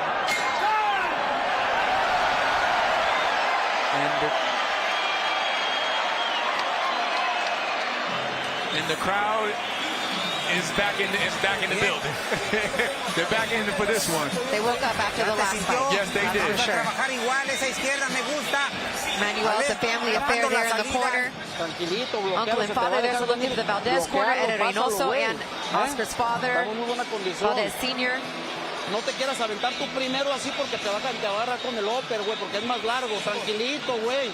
Fíntalo cuando vayas a entrar y cuando te tire él es muy lento, trata de contragolpearlo. Esta pelea se gana con contragolpe, güey, Si vas a querer tú iniciar el ataque, take a look at a couple replays from the opening round.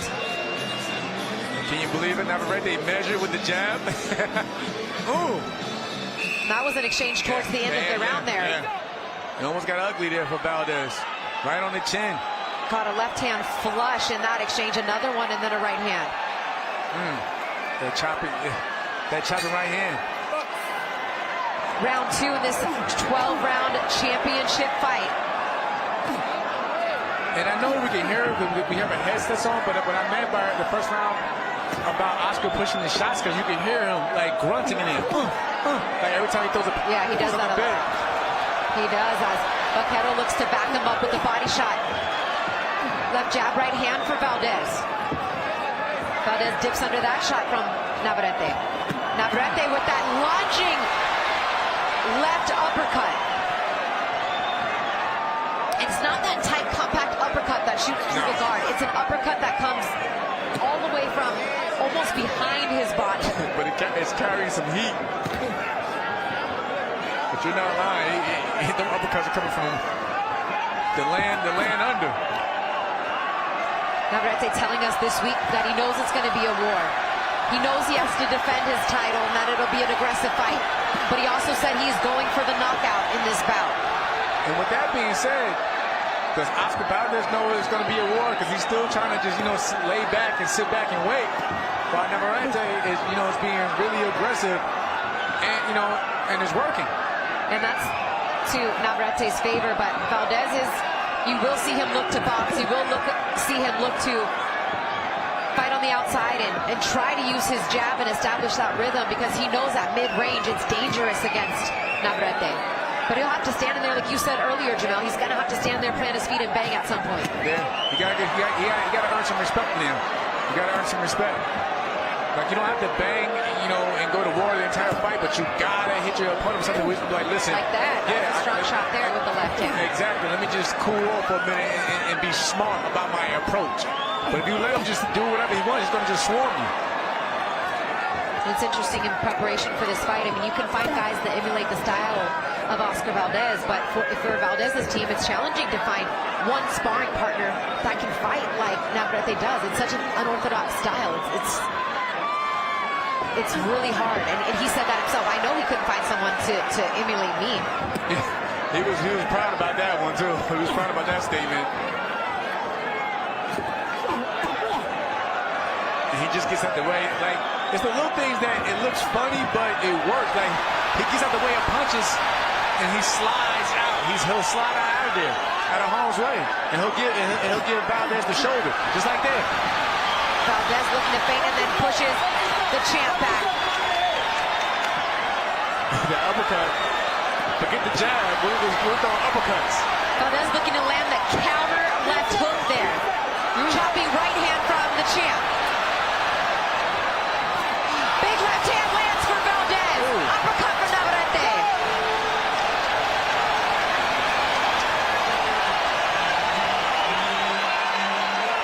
Crowd is loving it here at the Desert Diamond Arena as those two fought to the bell there in the second round. They're on their feet. Trabajando esa izquierda, ya empieza a trabajar con fintas. Ya te sintió. Voy, respiro. Muy bien, güey, cálmate.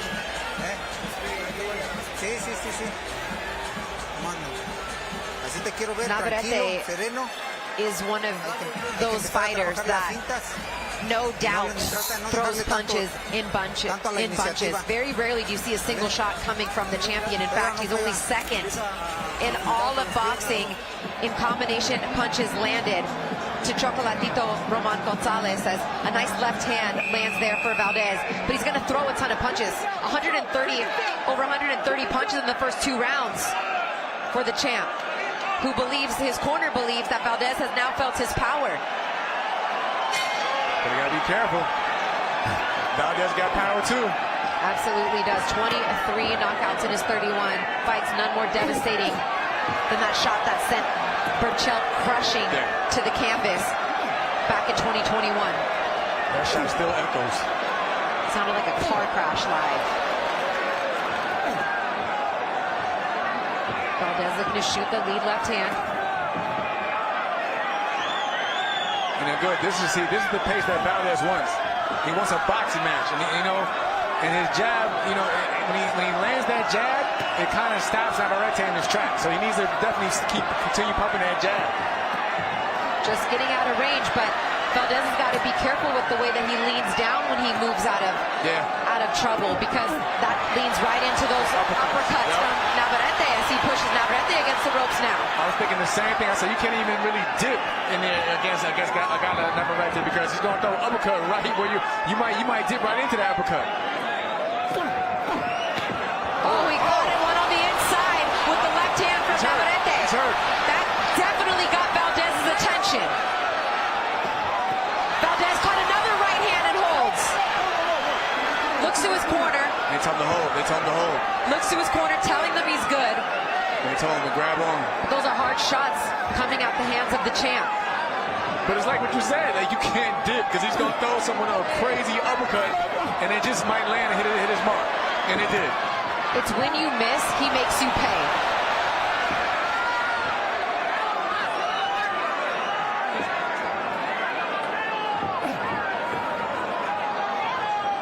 Even in the shot that he knocked out Wilson with in his last fight, Liam Wilson, he missed the first punch. It was the second one that landed when he was out of range. He always says, I know sometimes I'm sloppy and I miss with a shot or two, but I'll come back with something even tougher. He said that to us. It's because of that torque he has on the second punch. He'll twist his whole body into that second punch. Ooh, body shot with the left hand for Vaquero. Nice jab from Valdez.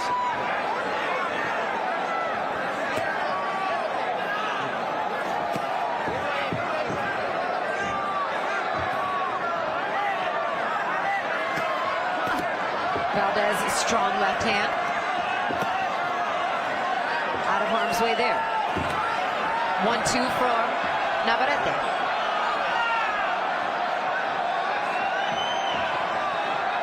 Pace has slowed down just a bit here in round 3. Yeah, Valdez has his footing back under him. Valdez just missing with that right hand. He's chopping it. He got to straighten it out. He's chopping it. Navarrete looking for that uppercut. There it is, just missed. Valdez gets in the right hand. Ooh. And at the bell, Navarrete connects with the right. You can barely hear the bell in here. Enfócate bien. Agarra tu ritmo, hijo, no agarres el ritmo de él. Agarra tu ritmo y te estás defendiendo bien. Cuando te aviente, doblas y lo pasas. ¿Ok? Él se va a ir cansando, Oscar. Él es un peleador que va cansándose. ¿Por qué? Porque se sube muy pesado. ¿Ok? Tranquilo, no pierdas la calma. Ahorita no te quieras comer ese gancho, ahorita te va a salir solito, mijo. Cuídate bien de esos uppers y de esa mano larga derecha. Inteligente, mi hijo. Bien inteligente. Sneaky right hand from Navarrete. Valdez didn't see it. He was hurt. Yeah, he was hurt by that. Came from the land down under. Bam! Yeah, he was hurt. That uppercut almost landed at his throat on that second shot. Right there. Yeah. Right to his neck. And just like that, it's round 4. Christina Poncher and Jamel Herring here with you. 130-pound WBO world title on the line. The champion, Emanuel Navarrete, undefeated in world title fights. 3-division world champion. His first title defense of his belt against the #1 contender in the division, Oscar Valdez, looking to become a champion at 130. Once again, losing that belt to Shakur Stevenson in his fight before last. The WBC belt, excuse me. And again, Navarrete has to be careful because you see Oscar Valdez, he's trying to get space, and he's throwing that overhand, that same overhand that he caught Miguel Berchelt with. Oh, he just got caught with a crazy, wild uppercut through the guard for Navarrete. Nice shot with the right hand, breaks through the guard. Navarrete comes back with the right hand of his own and a left.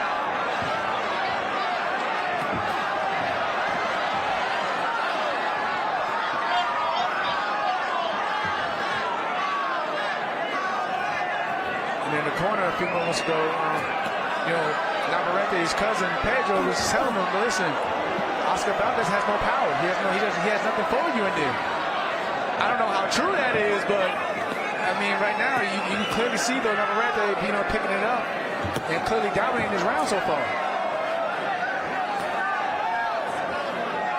Jab, lazy jab out for Navarrete, really looking to set up a bigger shot. He's measuring. Chops down with the right, and Valdez having a little bit of trouble trying to get off first. That shot on the back of the head of Navarrete.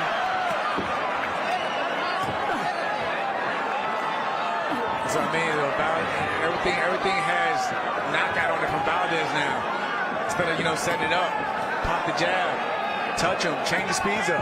Right now, he's just walking with a high guard. He's not doing anything, he's looking for the counter, which is great, but what happens when he comes back, when you hit him and he gets angry like he usually does, and comes back with 4, 5, 6 punches.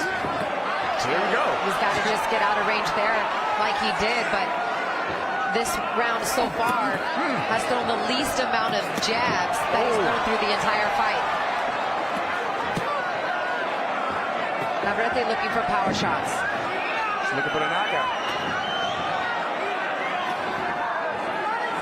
It's probably the only fighter that I heard at this level that say, I'm going in there looking for the knockout.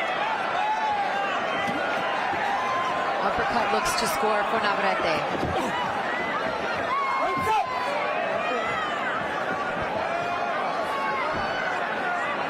Definitely a slower pace here in round 4 than what we saw through the first 3. But once again, they pick it up at that 10-second mark, no doubt.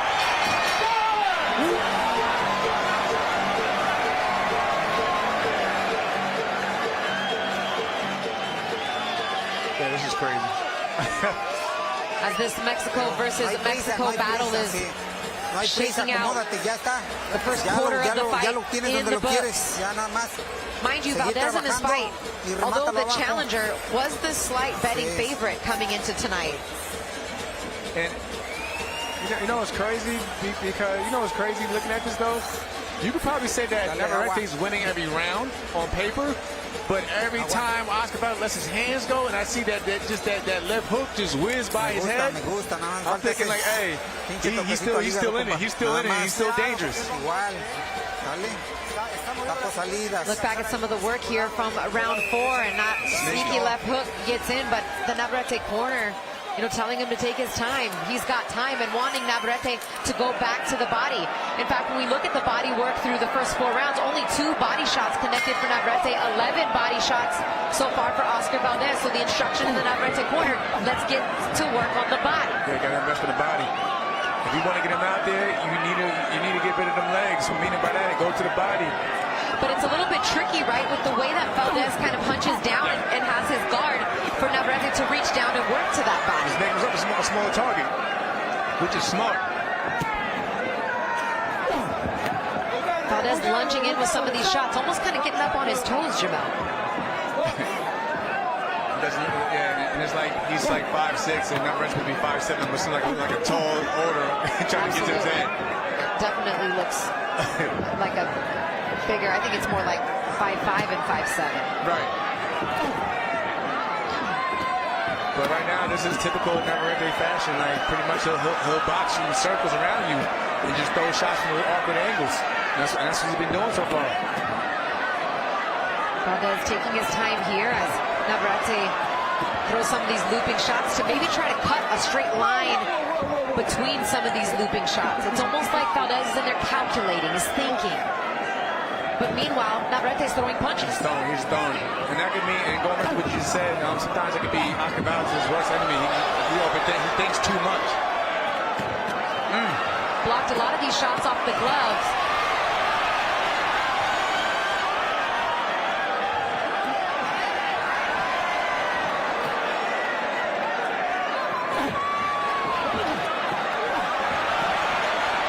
Valdez looking to shoot and then tighten up that defense because Vaquero's coming right back. And he has to be careful because a moment ago you see... Oh, that shot connected there from Valdez.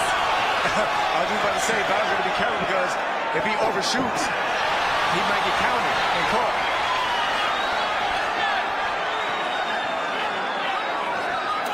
Couple good scoring punches there for Valdez. Navarrete's work rate slowing down a bit there. Yeah. Consecutive rounds. And it's crazy because he got a strength coach, helping with his endurance into the later rounds. I don't think he's tired or anything at all. I think he's just become a little more economical as Valdez looks to land that signature left hook. Chops of Oscar. Oscar had broken out here in Arizona. Back and forth they go along the ropes. 30 seconds left to go in round 5.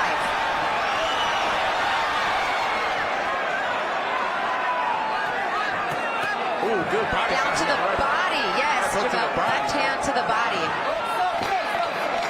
Now that was smart by Valdez. Lean on, take his legs away. Oh.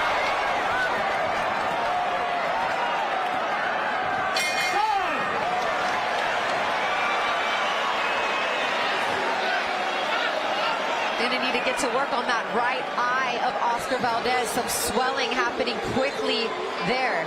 Listen, it's not a Valdez fight unless you see some swelling on his face, I swear. That's for sure. But he usually wakes up, and that's when he really becomes a monster in there. Small cut, but it's more of the swelling as Eddie Reynoso's not only trainer, but is cut man as well. Salme rápido con las piernas, hijo, y abajo no te me quedes mucho rato cabeceando, güey. Cabeceas y te va a tirar 3, 4 golpes y te los va a pegar, güey. They want Oscar to use his legs more right there. Use his left hand with an effective shot that scored. Again with the left and with the right there.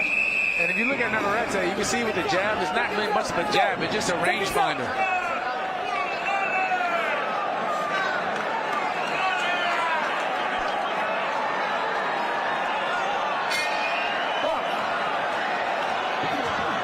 Round 6 in what has been an entertaining fight, albeit the last 2 rounds, pace had slowed down a little bit. Navarrete picked it up towards the end.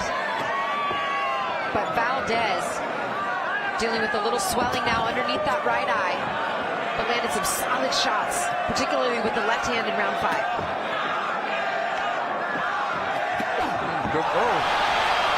Off balance with Navarrete from that shot. Right hand scores for Valdez. He got to watch out because he might jump into one of those shots like that.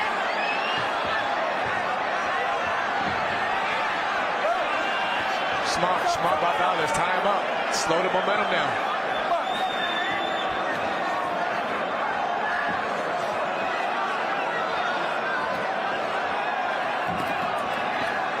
Vaquero back to the jab.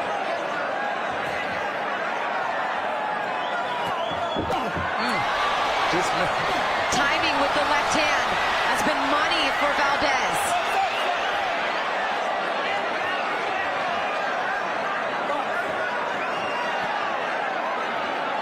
I really can't stand officials, referees like that. What I mean by that is when they push you, that's actually taking your legs away when they pushing you backwards so much. You're able to take it just a couple steps back and let the fighters fight again. He basically took Valdez across the whole entire ring and took some momentum away from him. After he had landed a good left-hand shot there. Something you would know and recognize as a fighter, Jamel. You know what's annoying. Good jab from Valdez, though. Strong shot there. And again, I feel like I said it earlier, Valdez hit Navarrete with something that's respectful. Navarrete is kind of like, you know, hesitant to jump right in there. Now he's trying to box. What's also taking some energy away, though, is Valdez is putting a lot of steam on these shots that are missing. Yeah, it takes a lot more energy when you miss a shot. I prefer him to hit a glove or something, but it takes a lot more when you swing and miss. Still got to be defensively sound, because Navarrete will come right back with the shot right after you miss and connect. That's almost when he's most dangerous. Right hand to the body for Valdez. Left hand up top. You got to bully the bully sometimes. Valdez misses on that exchange. Back comes Navarrete.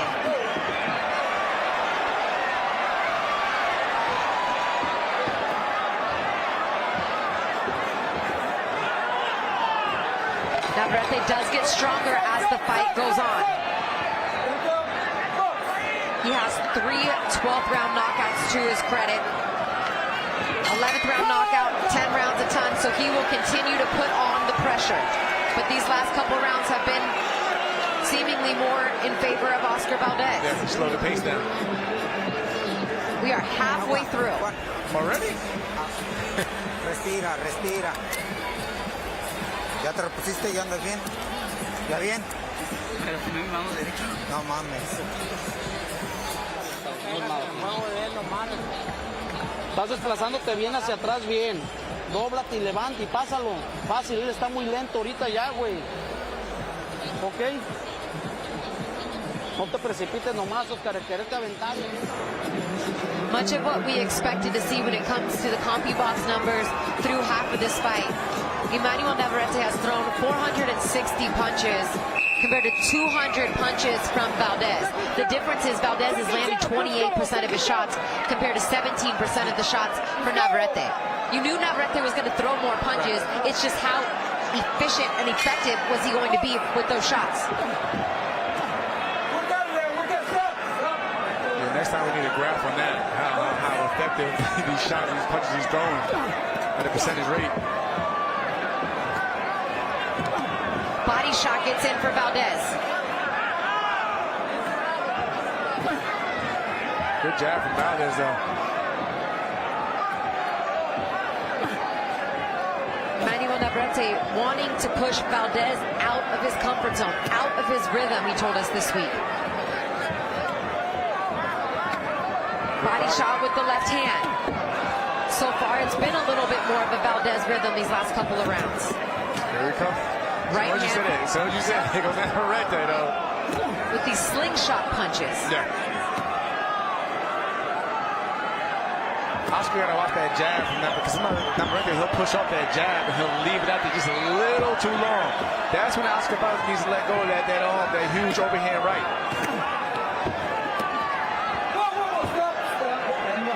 Mouthpiece comes out for Valdez inadvertently. I mean, he pointed at the mouthpiece. It just, when he leaned over, it came out for Valdez.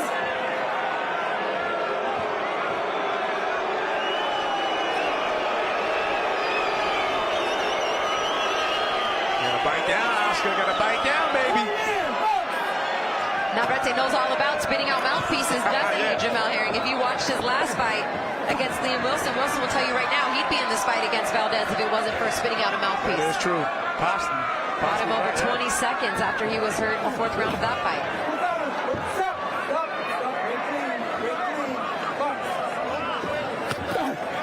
Not the same situation here, but nonetheless, Valdez taking some punishment now from Navarrete. Missing with the looping right hand. Where's the body attack, though, from Valdez, though? Take out the body. Too much head hunting. Go back to the body.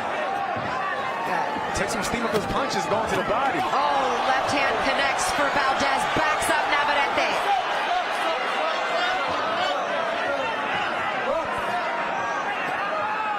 So that's a range finder. That's not a he just trying to find a range to throw those big shots from the outside. Chopping right hand gets in for Navarrete.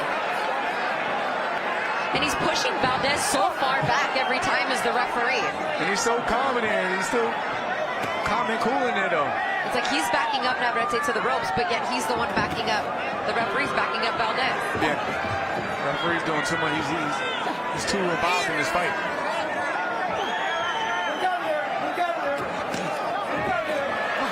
He said work out of there, and work they are. Navarrete pouring it on now.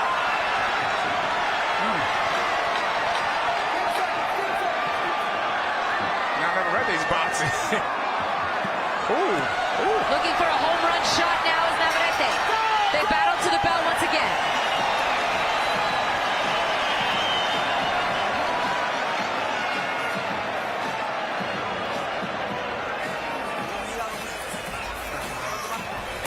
Va a empezar el 8.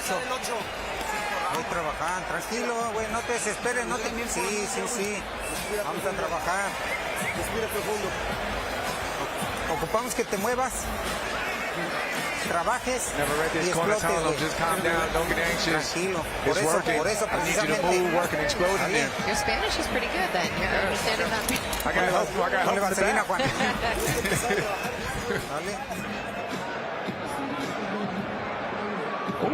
And that left hand connected, but then inside comes a left hand from Navarrete when he leans forward like that. Yeah, and that left hand is just missing the mark.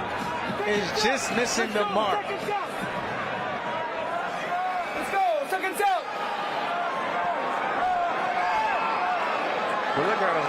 Navarrete's corner did also want him to invest more in the body, but that wasn't what was reflected in that last round. In fact, only three body punches total landed for Navarrete to the body throughout those first 7 rounds of the fight.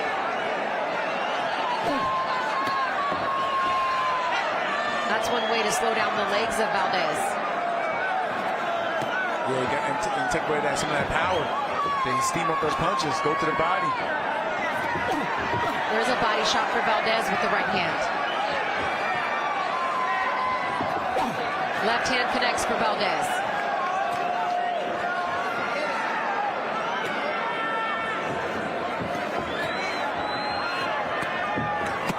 That rangefinder jab.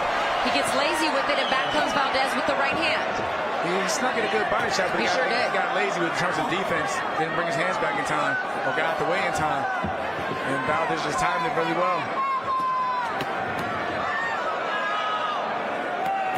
Close fight so far, though, Jamal. Close fight. Yeah, I can't call it. Can't score it, right? We're calling it. You're stuck with yeah. Definitely can't score it.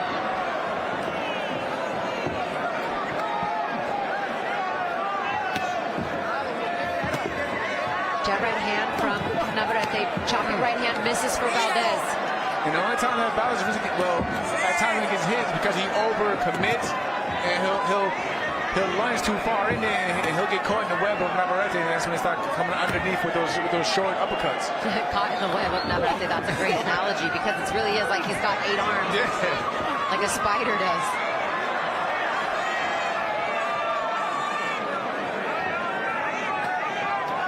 And you can kind of see that, Navarrete, though, he's just, taking his time. Oh, nice left hand, but, some of these shots you would think that they would hurt other fighters. Navarrete taking them so well. Yeah.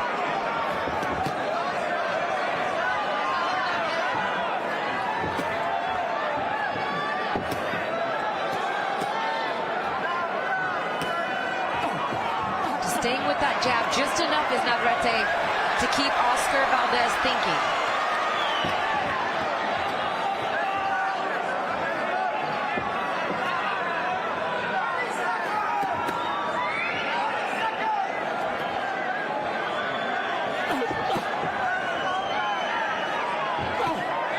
Left hand gets in for Valdez, and Vaquero answers with the right.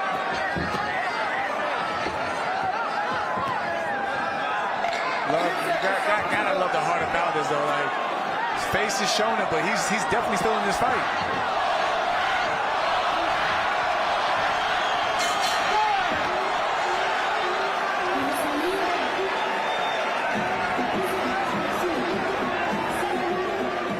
Let's look into the corner now. ¿Cómo se detenió usted?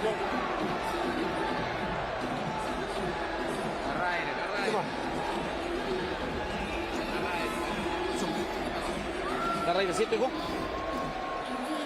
Voy trabajando con la izquierda, nomás la izquierda para detenerlo y mata con la derecha. ¿Vale? ¿Vale, Vaselina, Juan? Not because Valdez is not landing, it's just also their skin, Valdez's skin. Tranquilo, no te desesperes, güey. Va a caer, va a caer. Soft skin that will show each and every mark every time he fights. That's just what it is. Profundo.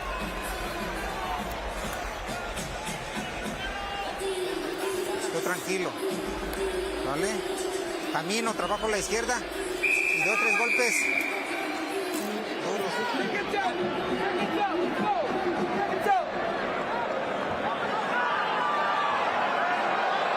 Emanuel Navarrete has landed 18% of the punches he's thrown. Oscar Valdez has landed 30%. But Navarrete has thrown nearly 400 more punches.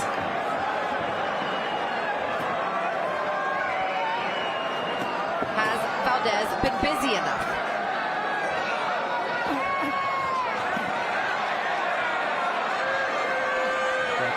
Good counter from Navarrete. Left hand jab. Body shot, right hand connects for Valdez. That one has Navarrete back against the ropes a bit. Here goes back to the Valdez. Navarrete looking to answer back. Definitely took a little extra step on that stumble, did Navarrete, but still dangerous as he comes forward now. Can't fall asleep though. Well, Oscar Valdez in front of you, can't fall asleep. And that was a main point of emphasis as he takes an uppercut from Navarrete, who shook out his right hand a couple of times there.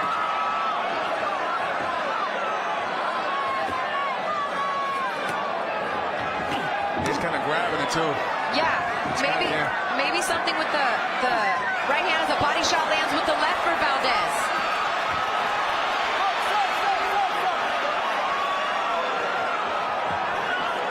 He likes to back up Valdez, doesn't he? Almost breaks. Yeah. and gives Navarrete a break. Valdez starting to push forward.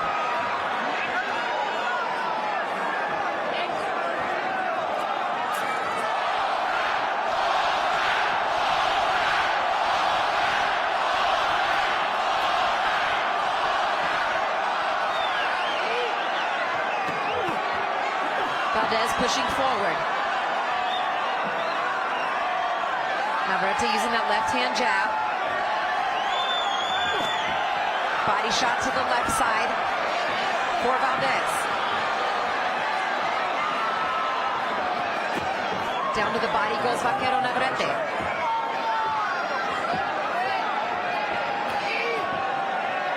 Good Navarrete measuring again. Good jab from Valdez. He's kind of jumping with it, but it was a good jab.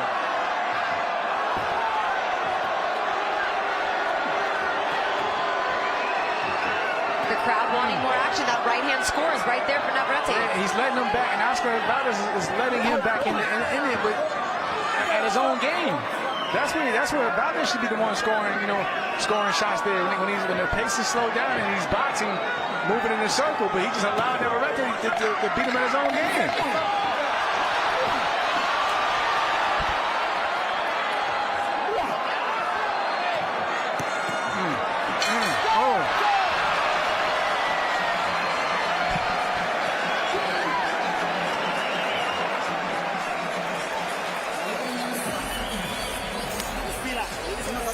Sí, güey.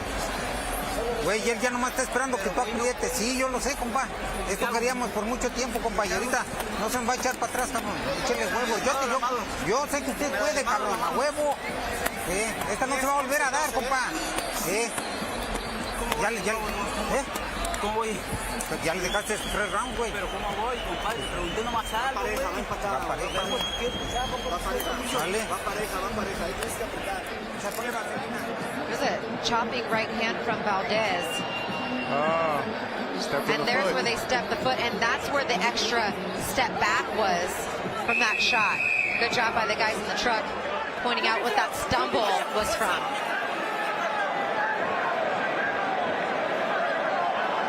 Putting the pressure on Navarrete's team. Don't want him to blow the lead, to blow the fight. Not confident they'll get here again. Encouraging his fighter to push forward as we enter round 10. Getting close to these championship rounds now. Ooh.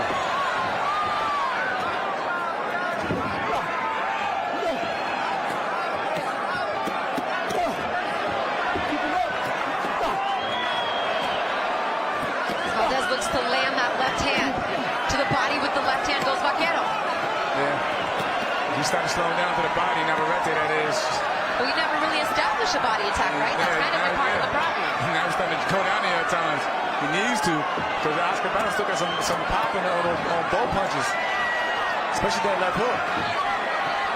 Valdez moving around now, trying to deflect these shots, but he's got to let his hands go.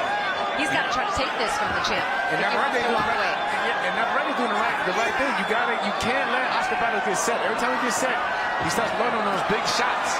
And right now, Navarrete is taking this round. As the swelling increases under the right eye of Valdez. Oh, nice shot land there by Navarrete. Down to the body, right hand connects for Valdez. Blocks the right hand of Navarrete. Again with the right hand for Valdez.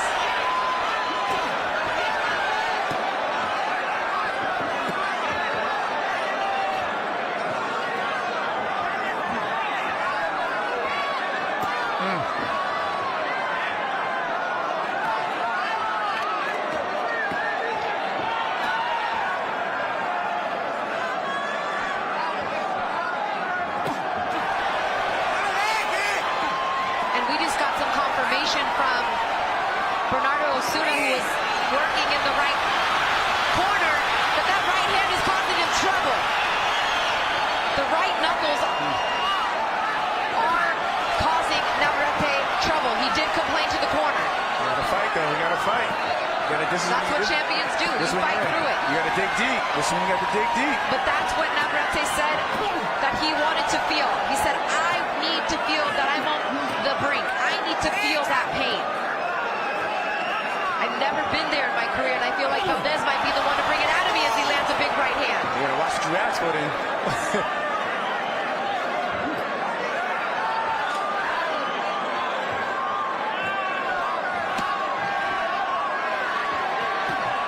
Left hand lands for Valdez. Right back comes Navarrete. Left hand connects for Valdez. Right hand connects for Valdez, and Navarrete comes right back. They are trading the last 10 seconds here of round 10. You get some, I get some. Back and forth. Uppercut for Navarrete. Right hand for Valdez. A war has broken out here in round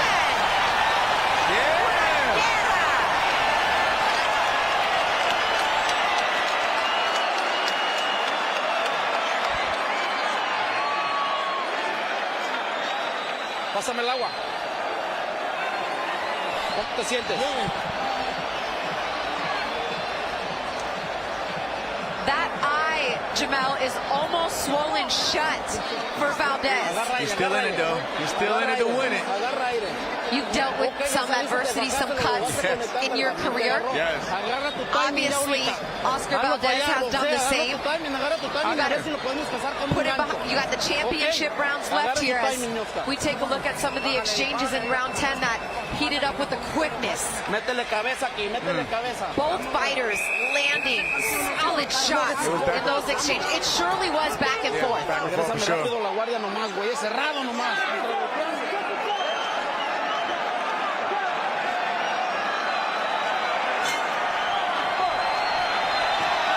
As they touch him up, and the championship rounds are upon us.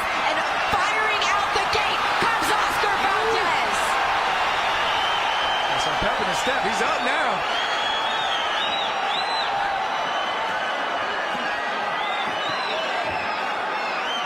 This is where you got to step on the gas pedal if you want to either stay a world champion or become a world champion, because right now this fight very much could be up for grabs. Yeah, I agree.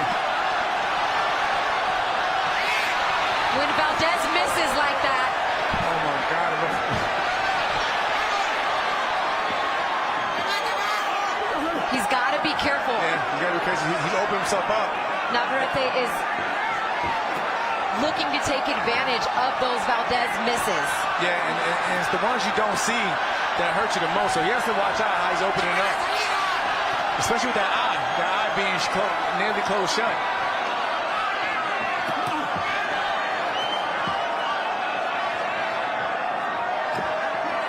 Ooh. Left hand scores for Navarrete. Right hand scores for Valdez in the counter. Right hand scores once again for Valdez. Navarrete's taking all these shots though, Jamel. You have not really seen him stumble to hurt despite big shots being landed by Valdez. He is some type of tough. Yeah, definitely. Both of them are. Right now, quite possibly fighting with one hand, mentioning to his corner that his right hand is bothering him for Navarrete. Still fighting though. But it's like what you said though earlier. Valdez has to start watching. He has to watch out how he dips, because every time he dips, Navarrete throws that looping left uppercut from a distance and catches him on that right eye of Valdez's. Chopping right hand as he pushes the glove back on after he lands the shot. Right hand scores again for Valdez, right over the top.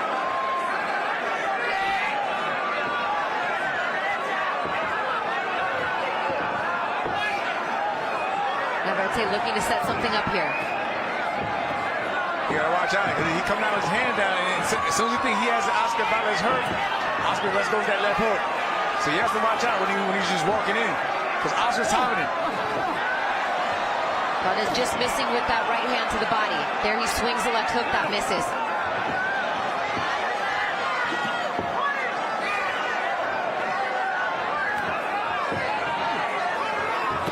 Right hand scores for Navarrete there.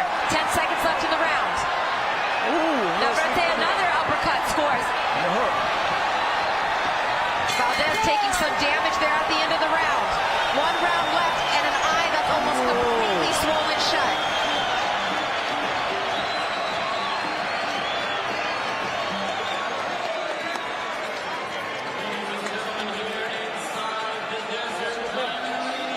Pereira on his feet. This is the 12th and final round coming up. Valdez may be fighting it with one eye. Navarrete may be fighting it with one strong hand. Lo haces fallar, hijo, pero no le tiras, hijo. Quiero que dejen nada ahí. No quiero que dejen nada, nada más que sienta un teloso. Ya nada más entre las presiones, ya no quiere, güey. Ya aguantaste ahí, regresa ahí mismo. This is it. The 12th and final round. I don't think either one of these guys are going to leave anything in the tank. No.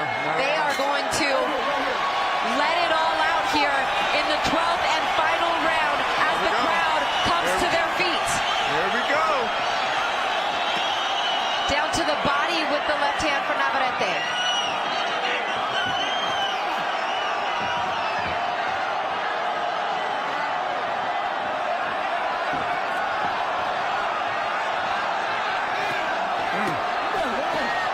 Right hand gets in for Valdez. Uppercut for Navarrete.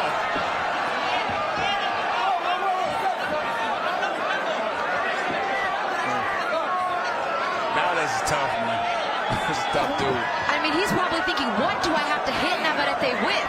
Right. He's hit him flush with so many shots, and Navarrete just standing right there, coming right back. Pushes him with his shoulder. Yeah. As they touch him up. 2 minutes left in the fight. Down to the body with the right hand. Navarrete with the left. Valdez looking to get out of trouble. Pounds his fists together. Gotta fight. This is when you need to bite down now. Last round, gotta bite down and just fight. Trying to put everything he can behind these shots. A slip for Vaquero. He's going to take his time getting up. No, he is. He's going to take his time. Both fighters slipped here in the last round. That was sneaky.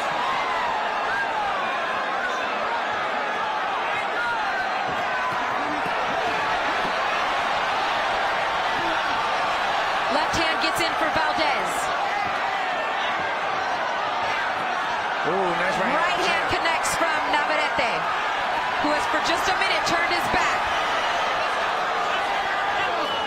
1 minute left. See, Oscar looking for the headshot. Right hand for Valdez land. Oh! Chopping right hand for Navarrete. That one buckled the legs briefly of Valdez. Navarrete pouring it on here.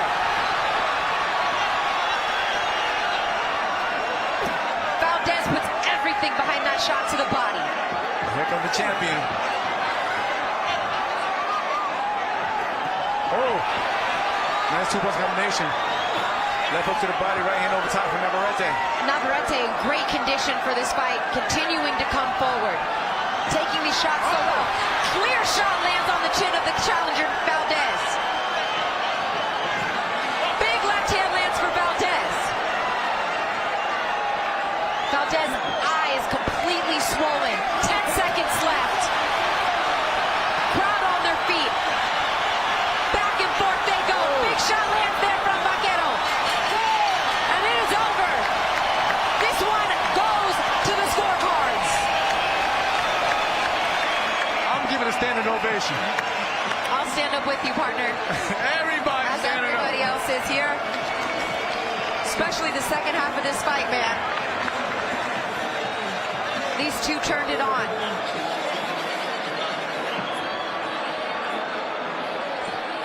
I mean, I'm down to see it again. Before you even hear the scores, right? Don't have to.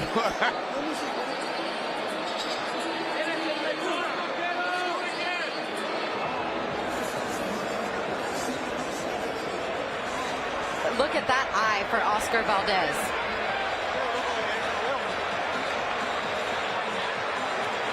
Man.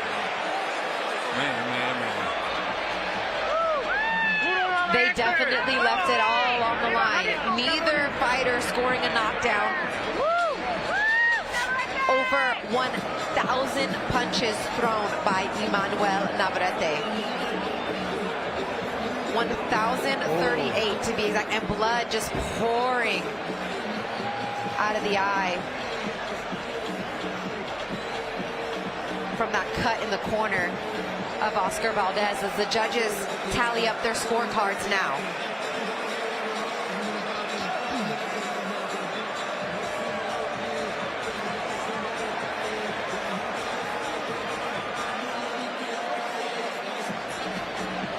Oscar Valdez, according to the CompuBox numbers as they stand right now, threw 436 punches to 1,038 from Navarrete, landing 140 of those to 216 for Navarrete. Navarrete landing at a 21% clip.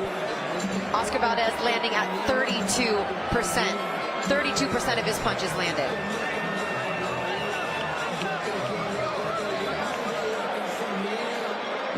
The winner of tonight's fight not only will take home the championship belt, unless it's a draw, and also they'll be presented a Mexican Warrior jacket designed by Kiko Baez, a Tijuana-born fashion designer that had a special leather jacket made for the winner of this battle. Mark Chinook, our ring announcer, has made his way into the ring. He has the decision on the scorecards. Give me a wow. And I echo those sentiments after what we just witnessed. As these two fighters, the crowd, the announcers, everybody anxiously awaits the scorecards to see who is the victor in this WBO junior lightweight world title. Excellent matchup. Here's a couple more looks. Here's a couple more looks at it before we get the decision. And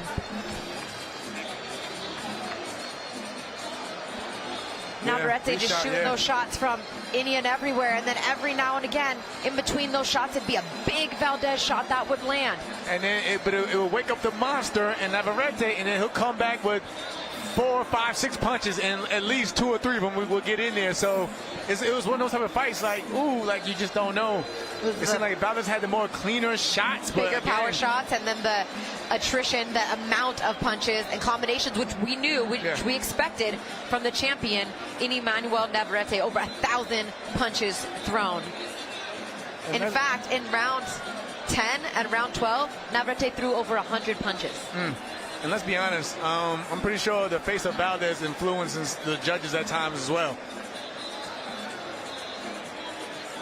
And here's more of those numbers that we were talking about here. 32% of the punches total landed for Valdez to 21%. It's just the amount of punches that Navarrete threw, you know, over nearly 3 times as many as Valdez. The lack of body work from Navarrete was kind of surprising. Just 16 shots landed to the body, double that for Valdez. Valdez throwing a better percentage of the jab and a better percentage connecting on power punches. Mark Chinook is in the ring with the official decision, and we are getting ready to send it up to him now.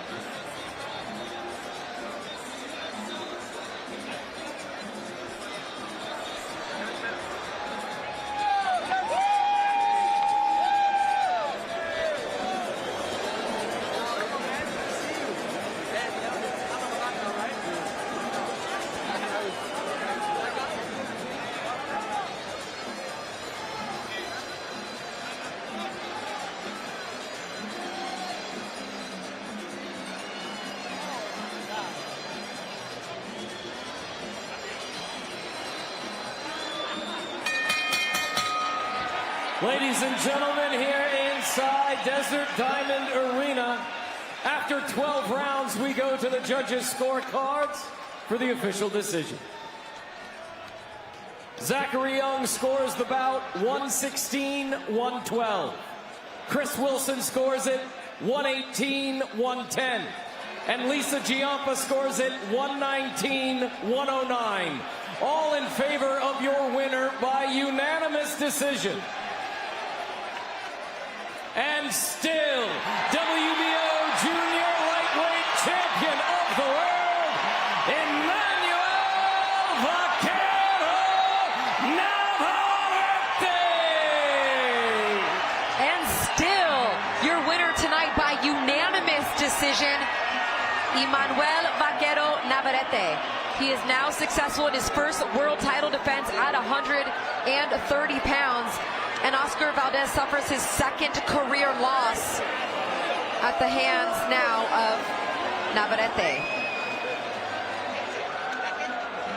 Man. All classes, Navarrete coming over to the Valdez corner, giving respect to all his team. And here's Bernardo Osuna standing by with the champ. Cuéntanos, ¿qué se siente ser parte de una pelea así? What was it like to be in that dark place, have to overcome, and to be in a fight like you always dreamed? Primero que nada, Bernardo, quiero agradecer a toda la gente que estuvo aquí apoyándonos, a mí y a mi compatriota Valdez.